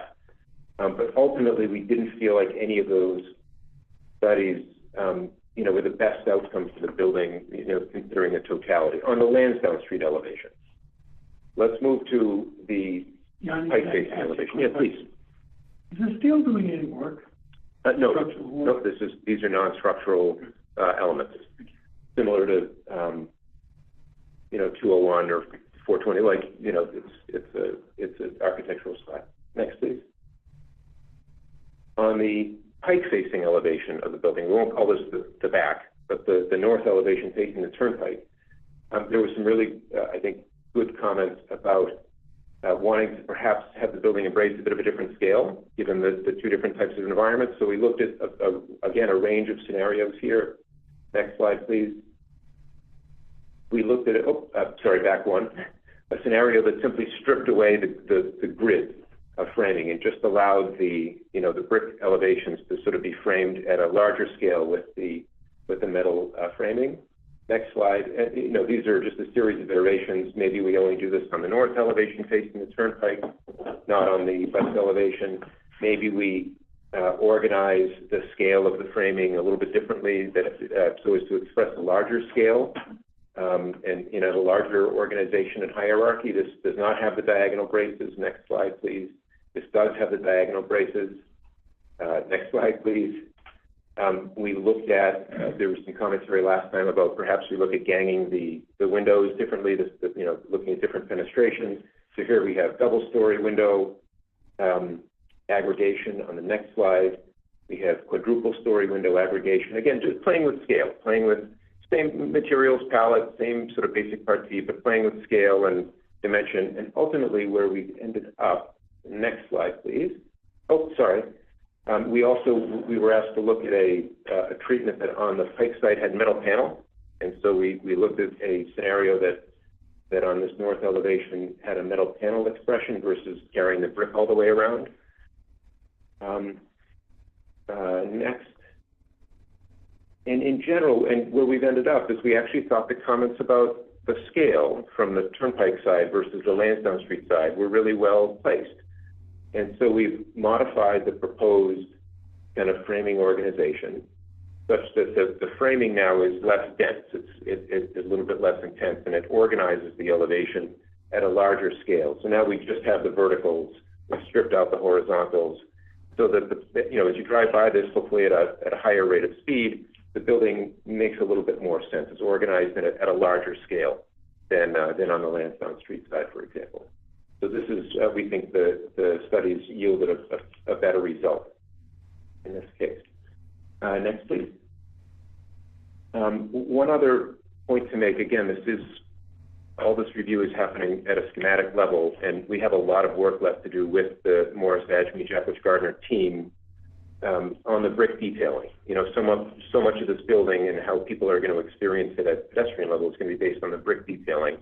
And so we don't have exactly the dimension of the bricks and the corbelling and so forth, but we know that the Morris Adjmi team has an incredible repertoire and an incredible experience with this, along with the Jacklich Gardner team. And so, as this project goes through design review, working with planning department staff, this is going to be a big topic, and right up, as the architects in the room know, right up through the BMU and beyond.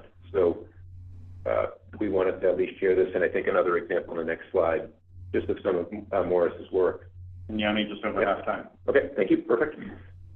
Just to emphasize, it's going to be an important topic to us. Next, please. Another significant change we made to the project, and this is, when we talk about the public realm, we think this is a significant change, is we have this pass-through, which we call the loft, this aperture in the building, This project started its review process with a storefront enclosure of the loft. Next slide, please. We've since removed it, and then we'll speak in a minute about how the floor of the loft, the public expression of the loft actually spills out onto the public sidewalk, to hold that thought. And then lastly, on the architecture front, next slide, please. We were asked to look at the approach to public art that this building would adopt, especially as it relates to, I think Seth used the term coloring outside the lines, like not allowing the public art zones, or not constraining the public art zones in this building to the specific framed elements. So these are diagrams which will inform the process of selecting both artists and individual art pieces as we move forward. But we wanted to share with the commission that this was, next slide, please, that this was generally, these were the zones where we envision incorporating, large-scale public art. Next slide, please. And we're using the bubble instead of a hard line to connote that we think that art could sort of spill over big pieces of this building without being constrained by the metal framing or the base spacing or otherwise. Next slide, please. And in more of the same illustration. Next slide, please. So again, this is an illustration of what it's inspirational, but again, we think the murals and public art can spill out beyond the framing that you see here. Next slide, please.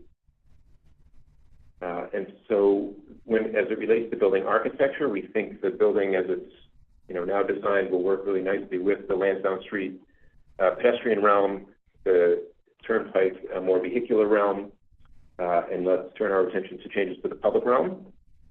This is as much about the public realm and where humans interact with the building as it is about building architecture. Next slide, please. So we were asked to make a number of changes to the public realm design. We basically completely changed the design of the sidewalk and streetscape. Next slide, please. In the public realm, we've taken a simple but elegant and hopefully very legible approach. So rather than having different bands of pavers and different colors of pavers and furnishing zones and different landscape features, working both with staff and listening to the commission's feedback, we've tried to simplify all that and start with a very simple, very gritty concrete flatwork base. And then as we zoom in on the next slide, please. The sidewalk gets a lot wider. Right now it's maybe 8 or 10 feet, depending where you are. It's becoming 21 feet. But it's really emphasizing 2 points as we change the materiality of the sidewalk. One being the pass-through of the loft, which will have a granite stone slab floor, which will then spill out across the public sidewalk. And in the lobby of the building, that same intervention, the granite slab, which will spill out across the public sidewalk. And then rather than a bunch of street trees and landscape beds, which we think will suffer greatly given the operational constraints of Lansdowne Street, we're actually going to be using some reclaimed granite foundation footings that we found across town and have set aside for a different day. And we'll be organizing those in front of the building as you see here. Next, please. So as we zoom in, what you'll see is both in front of the pass-through and in front of the lobby, we will organize these granite blocks in ways that form both seating groups for social interaction, but also will introduce a security element for the building, given the nature of Lansdowne Street and the uses here. Next slide, please. And so, these are very simple renderings, but they illustrate the simplicity, the overall simplicity of the sidewalk, the significant interventions where there are major public access moments, lobby and loft, and then these sort of sprinkled found granite block objects. Next slide, please, which will occupy the more traditional sort of furnishing zone at the curb edge. So very simple, very elegant, but we think will work really, really well for this location in terms of the grid, the urban nature, and the operational constraints. Next slide, please. The original materials palette had a lot of texture to it. This is when we first started this process, but there were a lot of concerns about accessibility. Next slide, please. So along the way, we showed the commission a less textured palette, but we were encouraged to think more simply and elegantly and embrace maybe some reclaimed materials. So next slide, please. The current landscape palette relies on, of course, the concrete flatwork, but also reclaimed granite slabs and blocks in the streetscape. Next slide, please. 1 minute, yeah. Great. These are the actual blocks that we've set aside from across town that we would love to use these are the footings from the old Summer Street Bridge. Next slide, please. We've deployed a few of them in other ways. Next slide, please, and you can see that they make really beautiful outcomes. So the comments from the commission. Next slide, please. A number of things that we've changed: building architecture, public realm, and the loft. The next slides, I think, are just a recitation, just a sort of a hit parade of the things we've changed. The loft. Next slide.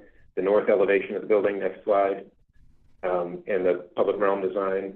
Next slide. And then the artwork zones. Slide. And with that, we'll say thank you and share with you how excited we are to hopefully get going on this building, which might be one of the only office buildings with a hope of breaking ground in Boston in 2026, but we're optimistic. So we thank the commission very much for your time. Thanks for your patience during this presentation, and look forward to your comments. Thank you.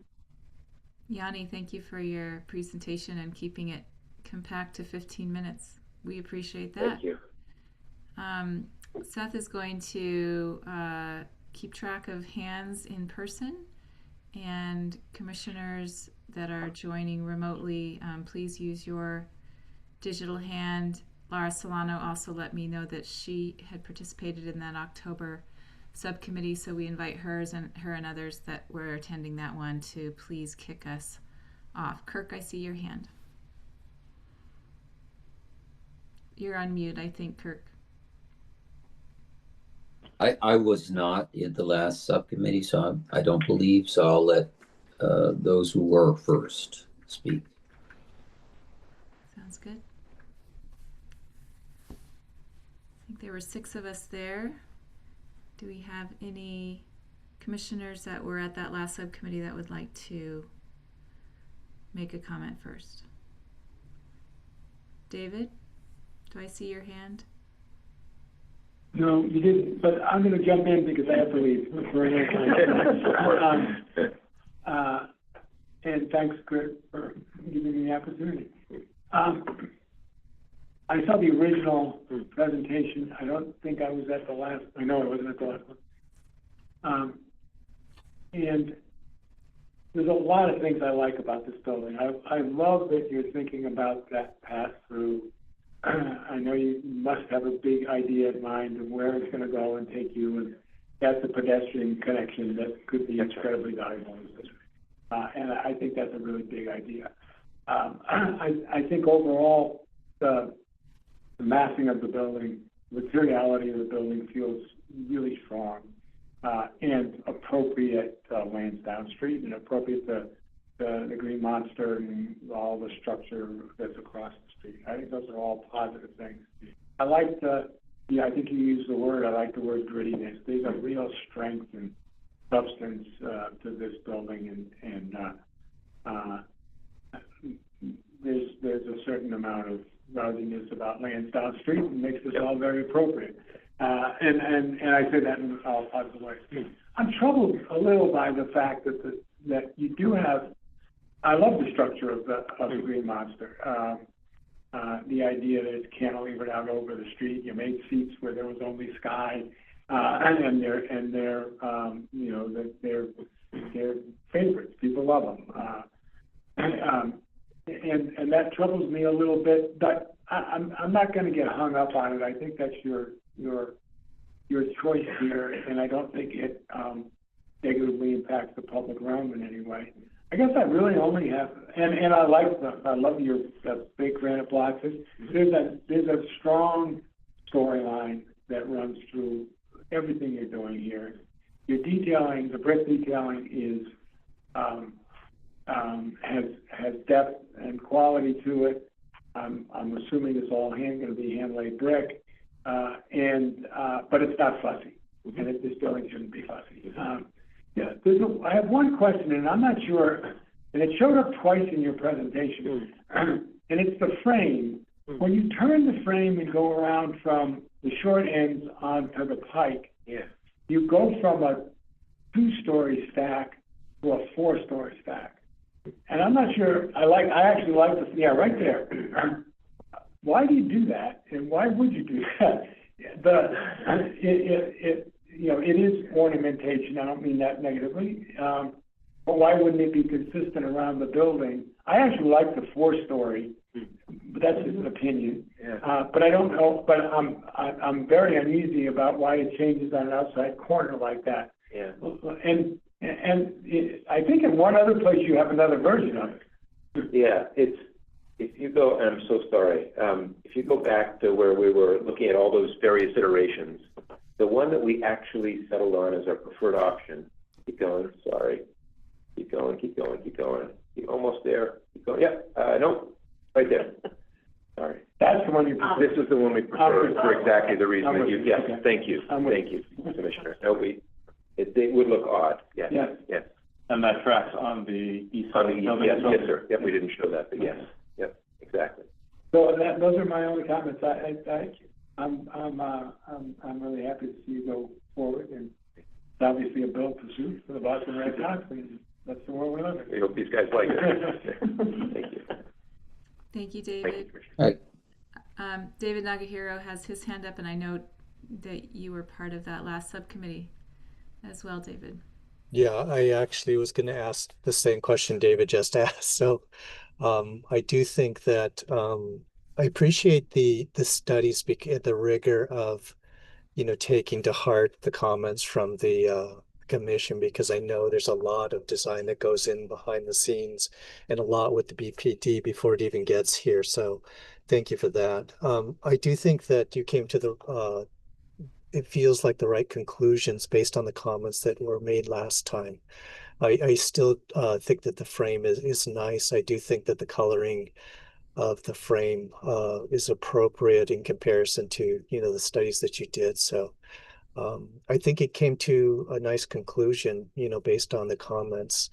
This was probably the side that I had most concern for, with the actual cage that wrapped this building, and now it feels like it's a little bit less heavy-handed that way. So I just think that the qualities of the simplicity of the public realm, I think, make a lot of sense as well.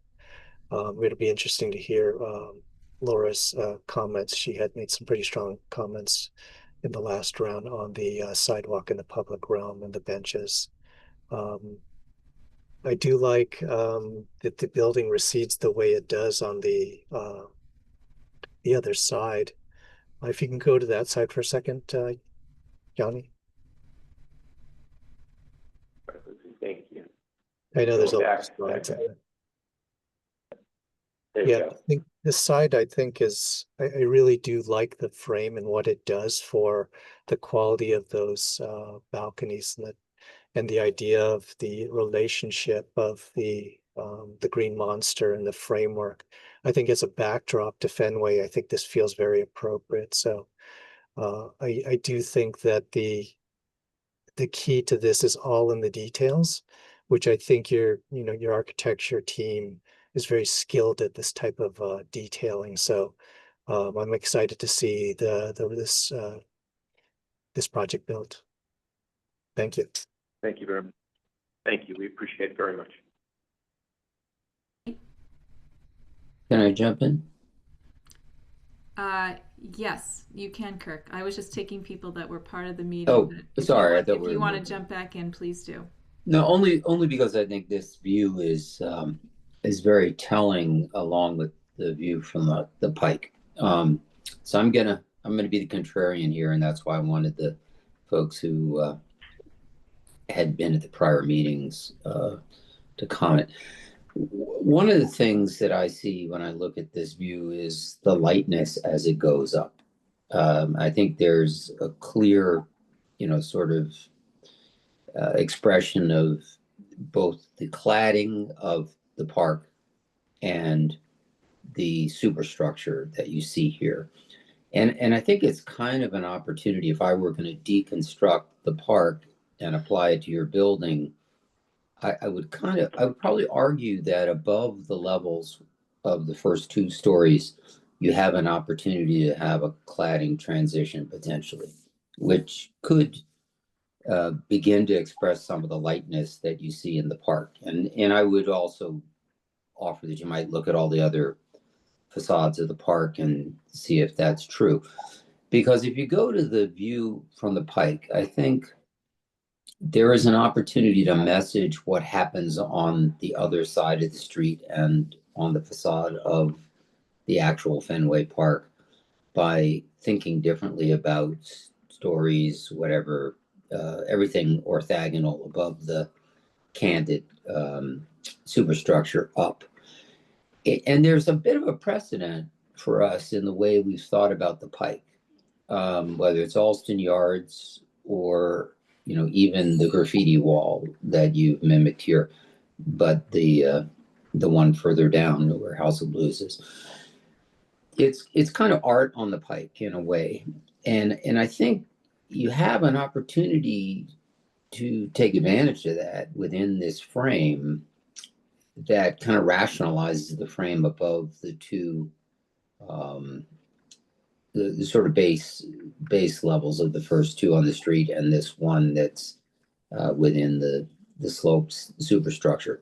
So I mean, this may not have been the view expressed, but I do think there is potential to go back and look at those lighter panels that are present on the park that could be happening above a brick base course on the first two levels of the street, and then wrapping on around onto the right of way for the trains.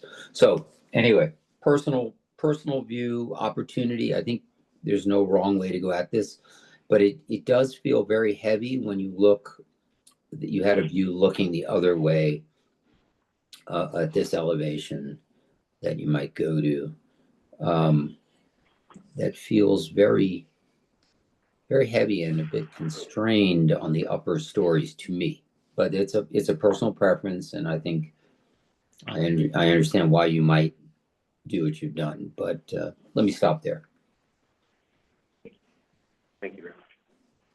Anne-Marie and then Laura. So I'm going to take a slightly different tack. Could you go to slide number 14, please?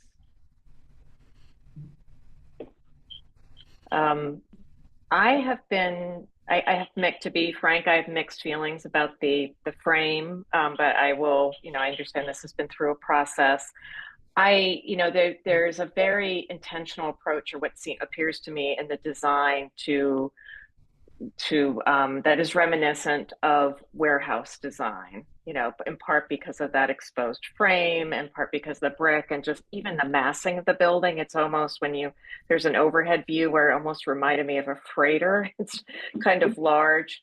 And I've been looking at the first level and the awnings, and there just seems to be a disconnect there. And I wonder if what I would recommend as you continue to develop this is to look at some examples of warehouse structures like the Boston Design Center or 401 Park, the former Landmark Center.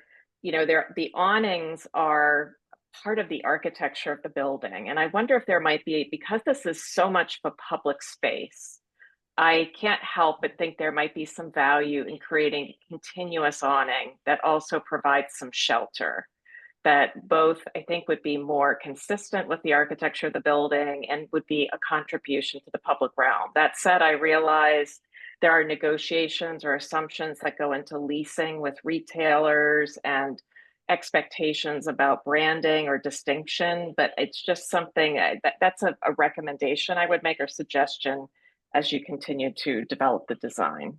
Thank you. Thank you very much. Laura, and then Jonathan has his hand up after you. Me too. Okay. Oh, and then Sean. And then Sean. And Sean, okay, great. Could we go to a site plan, something that shows the entire block? I know you have a enlargement, but you also have one that shows the entire block in plan. There we go. Yeah. So I'm going to mention something that you talked about last time that I think is really important, and I have a suggestion for making it more so, which is that last time you spoke about sort of the spillage that happened after games, right? The occupancy of the street. And I think that's right. And one thing that you have I think the other plan, which you don't need to change to, is the words flexible space. And I think that's really important. And I'm glad that you've looked at things much more simply and that it doesn't feel as if you were trying to translate this into anything other than it being this, you know, kind of deeper in the city. It's not Newberry Street, you know, it's sort of the much cherished sort of backdoorish of many parts of Boston. And so I really applaud you with that. I think you need to be very careful about that exposed aggregate for the same reason. You don't want it to look over polished. You don't want to imitate granite. I think it can be something that is much more grounded to the area. And then I do appreciate the pavement, but I have a suggestion, the inset panels. And that is that those be joined into a much larger carpet that goes in front of there. And I'm mentioning this for a couple of reasons. One is, I think in terms of spillage and space that could be used on weekends or after hours, that in itself could be a little bit more elegant because of the materiality of it.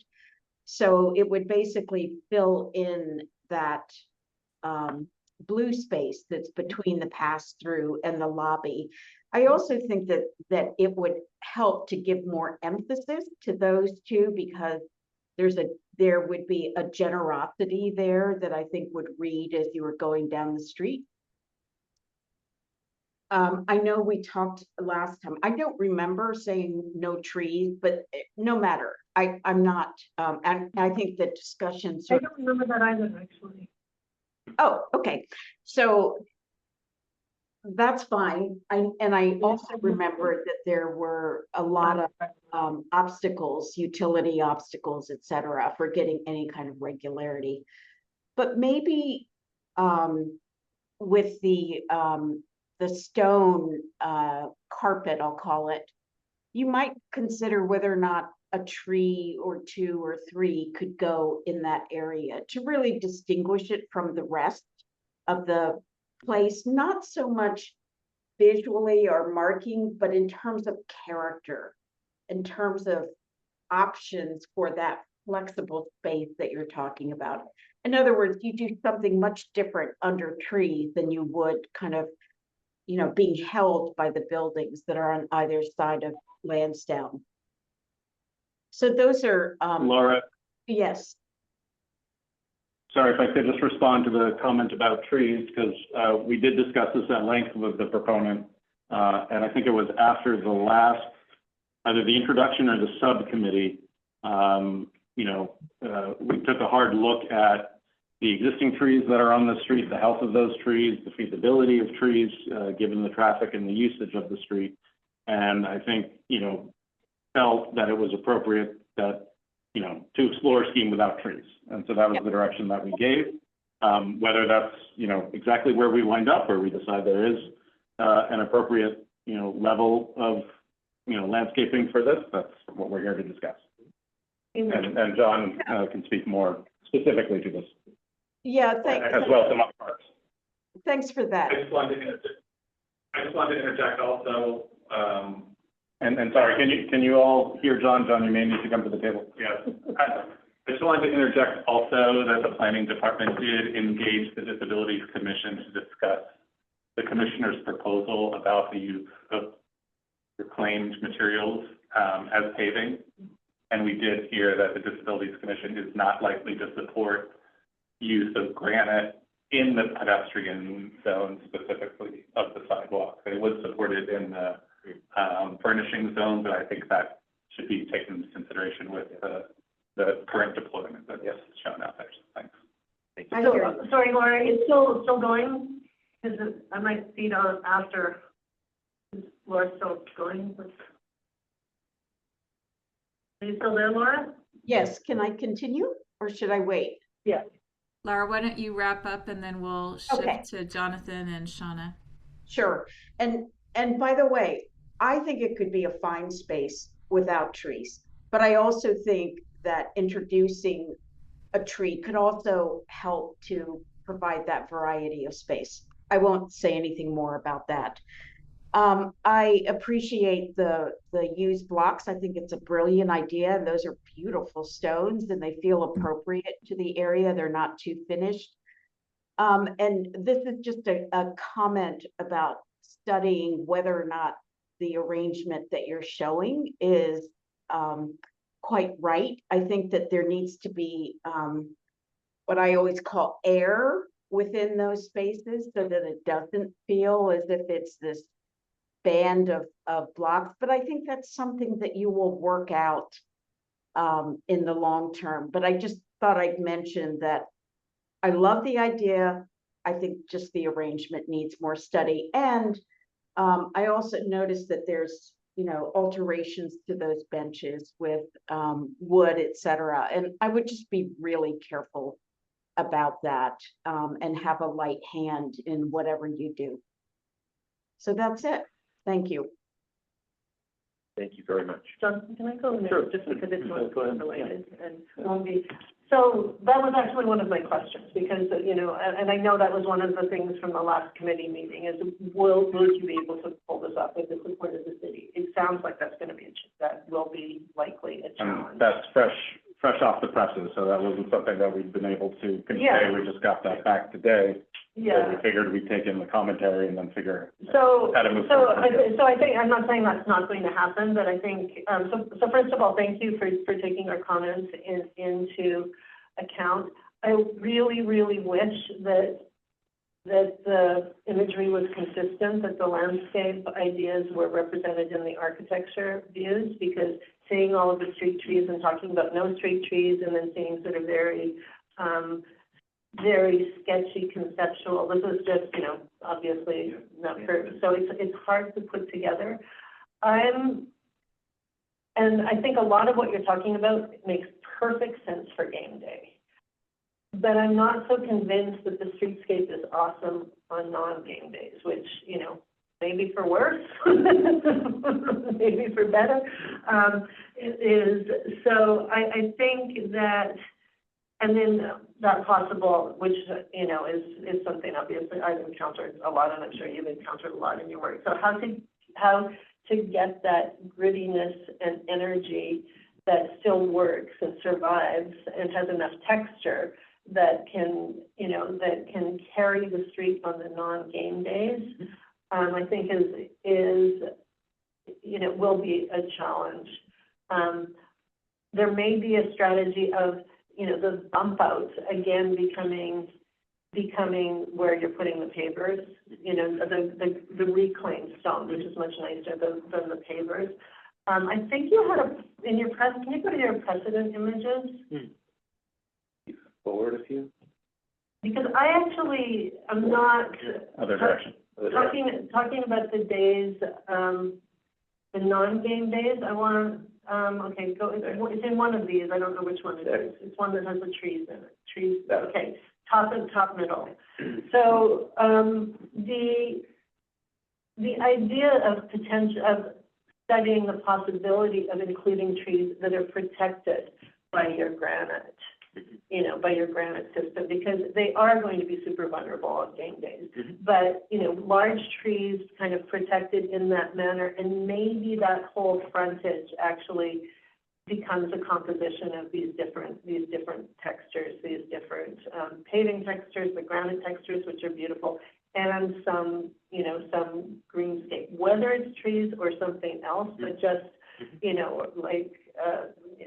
super tough rock garden kind of thing or something, because I think on the days that the games don't happen, it would be nice to have something other than just plain concrete out there. So those are my comments mainly. Thank you, Shauna. I do think that the retail sort of accoutrement, accessorization, cafe seating, we've created now a canvas with it quite wide. So I do think that when we get to the point of retail storefront guidelines, signage guidelines, furnishing guidelines, et cetera, it's going to be super important because that's where the energy and the beauty is going to be on the non-game days. We agree entirely. And interesting, that's just one sort of follow-up that from Anne Marie's comment, that canopy guidelines. Yeah, will be. yeah, that from neutral pier to neutral pier and spandrel, like that's, you know, both in elevation and in plan in terms of like what happens in there is going to be really important. Yeah, because tenant by tenant. Because I think it would be more interesting to have a rich range rather than you guys build that, that have quite, totally, you know, sort of somewhat prescribed guidelines or dimensions that make it interesting. That's right. Okay. Yeah, we agree. Sorry, John. Oh, no. Yeah, I just. So could you flip back to maybe one of your, I don't know who's controlling, flip back to one of the slides showing your options. I think it might be around slide 18 or 20. Yep. And you know, while you're finding that, I just want to congratulate you guys on, or maybe one closer to the Lansdowne side. There was one image where you went up only to the second tier. Yeah. But just, you know, congratulate you, because the last time we were here, there was a myriad of comments, and you found a clever way of synthesizing that into a understandable sequence of things and how to sort of go through them. I think of all the options, I see the most value here, and maybe it's not a landing point, but I guess what I mean is it takes the mega frame, the armature, and kind of keeps it still at a pedestrian scale, speaking mainly with reference to the Green Monster and how that, again, you can compare that to the size of people. And I just get nervous about seeing it essentially take off up to the high roof line, because I fear that it kind of over accentuates the scale or the heaviness of it. And I do think it has a nice quality at the base of the building. And typically when I'm thinking about a building, I expect to see the heaviness or the heft of the building at the grade, and it seems like that same heft has gone all the way up to the roof line. So here I see that there's somewhat of a middle ground. And I also am curious if there were to be a view from inside the park and you're looking out at this building, what would you see? Because I'd also be nervous that that building could overpower the strength of the park itself because of the size and just its steel. So it's a heavy, I think Commissioner Lubnow mentioned the warehouse. Steel is a strong, heavy, it gives a heavy connotation. And for that to go right up to the roof line without breaking, I get nervous about. So at least this starts to get my eye back down to the activity and the general scale of Lansdowne Street, and I think it talks more to the Green Monster structure. If you can flip to the Pike side view and go to the one where you have the darker metal facade towards the end. There you go. Yes. I might be alone on this, but I like this one the best. and the only change I would probably make, well, two changes, is to take the brackets off the bottom. They're not structural, right? Take the brackets off the bottom. And also take the brackets off the side of the brick. I feel like that mega frame, to me, is an element that speaks to Lansdowne Street. I don't think it represents the volume of the building. I think this is a nice opportunity to have a Pike side of the building, like Kirk said, an opportunity for art, an opportunity to have the Pike communicate to the facade in a planar fashion, and then use the brackets to talk to Lansdowne. These two sides, I'm not sure, need the metal infill because in some ways it weakens the purpose of the brick if the metal needs to be there along with the brick. But I do think there's something really strikingly nice and attractive about this dark facade on Lansdowne. I can see that creating energy on the Pike when you're kind of zipping by at night. And so I personally really like this one. And I think you also had a view when you talked about the art on the side. There was you had some just blank walls. Yeah, keep going forward. On the side. Keep going. There you go. Oh, back one. There you go. Yes. Yeah, so if you look to the far left, I think the mega frame, it'd just be nice to see maybe that the two ends not having the frame. There's something about just seeing the frame come all the way out to the end. And I would be curious to see see if you kept the frame like inboard to the facade and just didn't have it on the very end here, the diagonal mega frame I'm talking about. You see the diagonal piece? Yep. On this side and then on the far opposite side. Maybe perhaps take them off and just let them be more internal to the facade. Last comment is about lighting.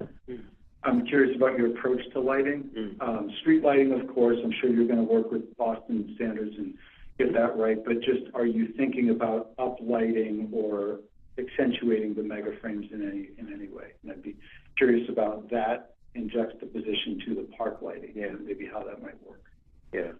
I'm not on the lighting front. I'm not sure we yet know what the strategy like where the emphasis should be. Should it be on the brick? Should it be on the mega frame? Yep. I think we'll look at both of those and certainly work with staff on that because that's going to be really important. But I think it's a great project. I'm sure you'll land at the right spot with staff, and thank you. Congrats on getting to this point. Thank you. Appreciate it very much. Thank you, Jonathan. I'll jump in after you because Jonathan, you and I had some similar comments. So, you know, this is a really long building and such an exciting part of the city, and I think similar to the commissioner comments at these meetings, the exoskeleton of this building is going to evoke really strong emotions along the street, and I'm not saying that's necessarily a bad thing. I think it's such a unique design, and Bostonians are going to have feelings about that. I really liked the slide where you were showing some of the architectural precedents and those projects, which I think are really beautiful and strong, and it gives me encouragement that as this project proceeds, that you'll be bringing in some of those powerful elements. Back. All right. I'm sorry. The detailing is going to be so important because pedestrians are going to get pedestrians. Yeah, so some of these projects. So I think that these are really strong, and again, I think having this direction and even that next slide, it was either the next one or the one back that you just had on. Yes, I think that these kind of give us a sense of what the spirit of the design might be as you get into more of the details. Having said that, I also really prefer the slide 8 approach. I think for a couple of reasons. One is the one that Anne Marie alluded to. She was actually talking about integrated awnings. Do you mind if we go back to slide 8?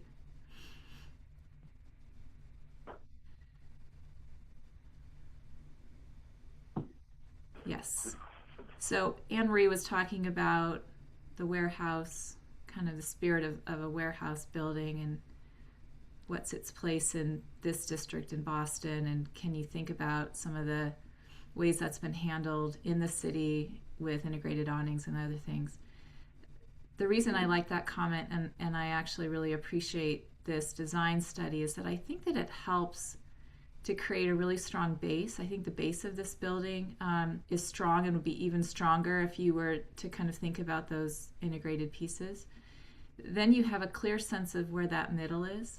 And then it allows the top to be lighter and to be this special moment.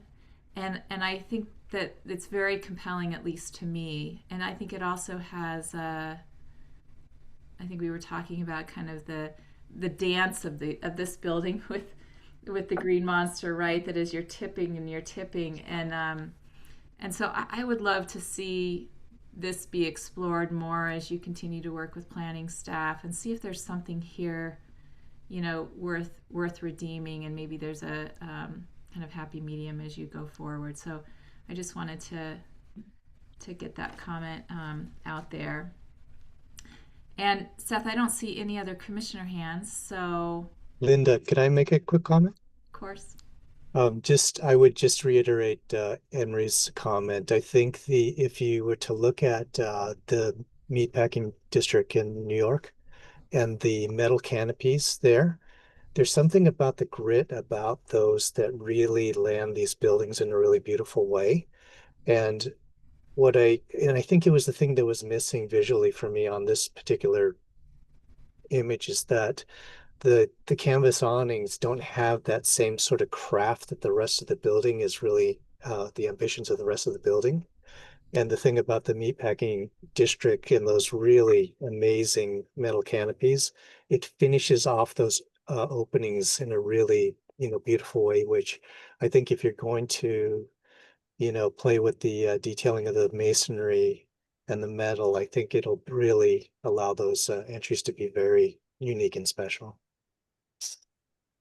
Can I ask one question? Yeah. Have you guys ever looked, is there anything particularly, is the 55 Lansdowne the office entry?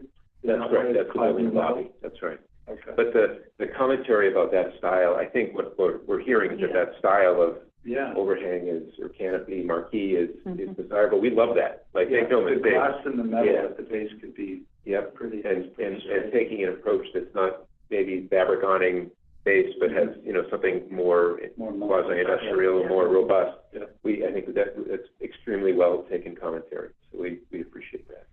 Definitely. All right, great. Seth, I think we're ready to shift over to public comment.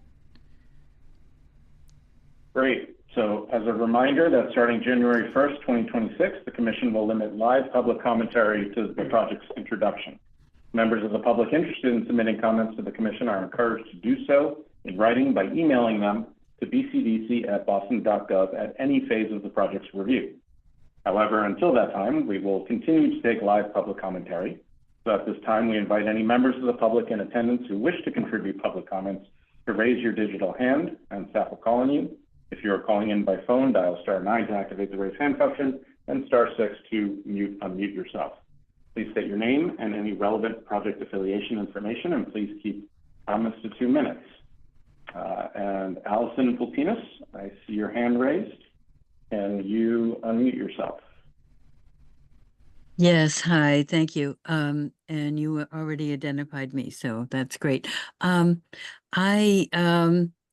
I've spoken about the building before, but I thought that metaphor of a freighter was very interesting, that the size of this and how it's landing on the street, it really is a very large, very long building, and I wish it was less long, shorter, because I've been very interested always in the small historic building at 4347 Lansdowne, the one that has the souvenir sign outside, and wondering again whether it could be saved and this building could be shortened. I think that would be a really improvement to the project. I mean, the design of this building, of course, is fascinating, but it is a freighter landing on Lansdowne. And wondering now that you're doing hybrid meetings, whether a model was created for this project. I don't know if there's a standard for what projects have to do models or what, but that would have been interesting as well to see. Thank you so much. Those are my. Thank you, Allison. Thank you, Allison. And just to address the model issue, as this project started back in June, before we anticipated coming in person, we, as a matter of practice, had not been requiring physical models for all projects. We do sometimes, but did not for this one in particular. And that's something we're evaluating as part of Article 80 modernization for submission requirements. Thank you. Is there any other public comment? Can I just follow on that one? If you don't mind.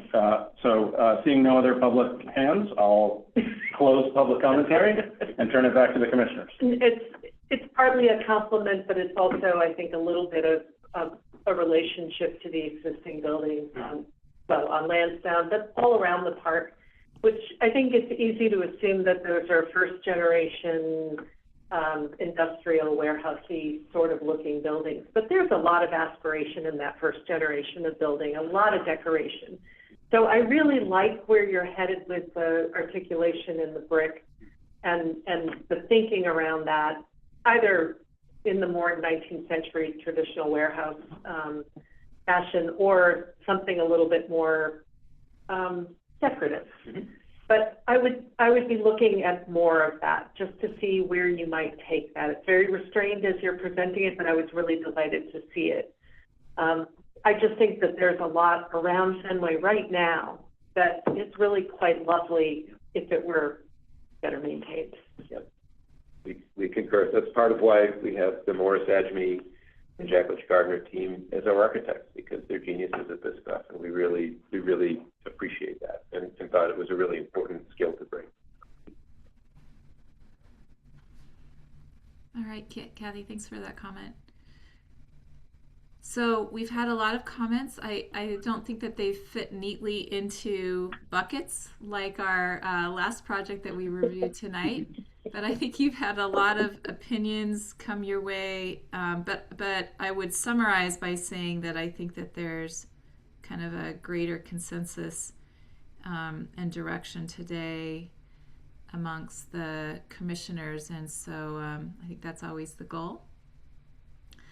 So commissioners, I think we are ready for a motion for this project.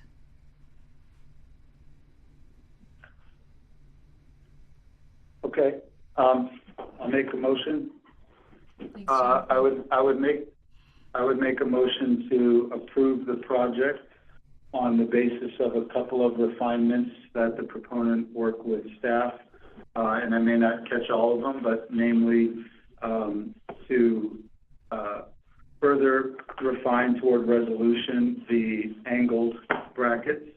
I think looking at a little bit closer one solution with respect to one tier lower than you have. I think continuing to refine the brick detailing, which I think we're all excited about. Certainly acknowledging the comments that were made by Shauna and Laura with respect to the landscape and the granite blocks and comment. I would just say further developing the streetscape in the context of and the streetscape, and then the Mass Pike facade there, and seeing if the alternative planar version is acceptable. Was there anything else? Oh, and then the canopy, the infrastructure. I think a stronger, more baked in from the landlord or owner side infrastructure on the canopy. Sorry, Commissioner, just to be clear, these are advisory recommendations as we continue to evolve the design, correct, not requirements that we do X or Y. That's right. Is that correct? That's right. Thank you. I'll second. Great, thank you, Jonathan. Thank you, Shauna. All in favor, please say aye. Jonathan Garland. Aye. Shauna Gilly-Smith. Aye. Kathy Kotaritis. Well, aye. That was funny. Sorry, Kathy, I missed that. Aye. Okay. Anne Marie Lubenow. Aye. I think David has left. David Nagahiro. Aye. Laura Solano. Aye. Kirk Sykes. Aye. And myself, Linda Eastley. Aye. So great recommendations and comments. We look forward to seeing how it progresses. Thank you. Thank you all very, very much. Happy holidays, everyone. Thank you. You as well. And thank you to the proponent, and thank you to the staff and commissioners for bearing with us today in our fire drill and for sticking it out for this extra long time. I think we learn something new every time in these hybrid meetings as we continue to refine our operations. And I think part of the start of that was this sort of hybrid meeting participation guide that we sent out, and would ask folks to take a look at that so that we can, get your input as we refine these systems to make for as efficient, but also as substantive and effective meetings as possible, particularly as we have roadmapped these meetings to overall less meetings than we had before. Introductions and conclusion meetings still need to have a certain amount of substance to them. So thank you for your patience as we work through both the logistics and figuring out how to enhance the content aspects of these meetings. Yeah, and definitely welcome the suggestion, and I think we have that as a potential agenda item for for next month, when I know we do have a full slate of affordable projects looking to get in at the end of the year. So we have that to look forward to next month. Shauna. No, Steve, go ahead, and then we finish this meeting, and then I'll say what I was Yeah, going to say. yeah, I think we just need to have a vote of adjournment. So all in favor of closing out the meeting, please say aye. Jonathan Garland. Aye. Shauna Aye. Smith. Kathy Cotteritas. Aye. Anne Marie Aye. Luminow. Aye. David Nagahiro. Aye. Laura Solano. Aye. Kirk Sykes. Aye. And myself, aye. The meeting is adjourned. Great to see everybody. Good night, everyone. Thank you. Safe travels in the Bye. weather. Okay.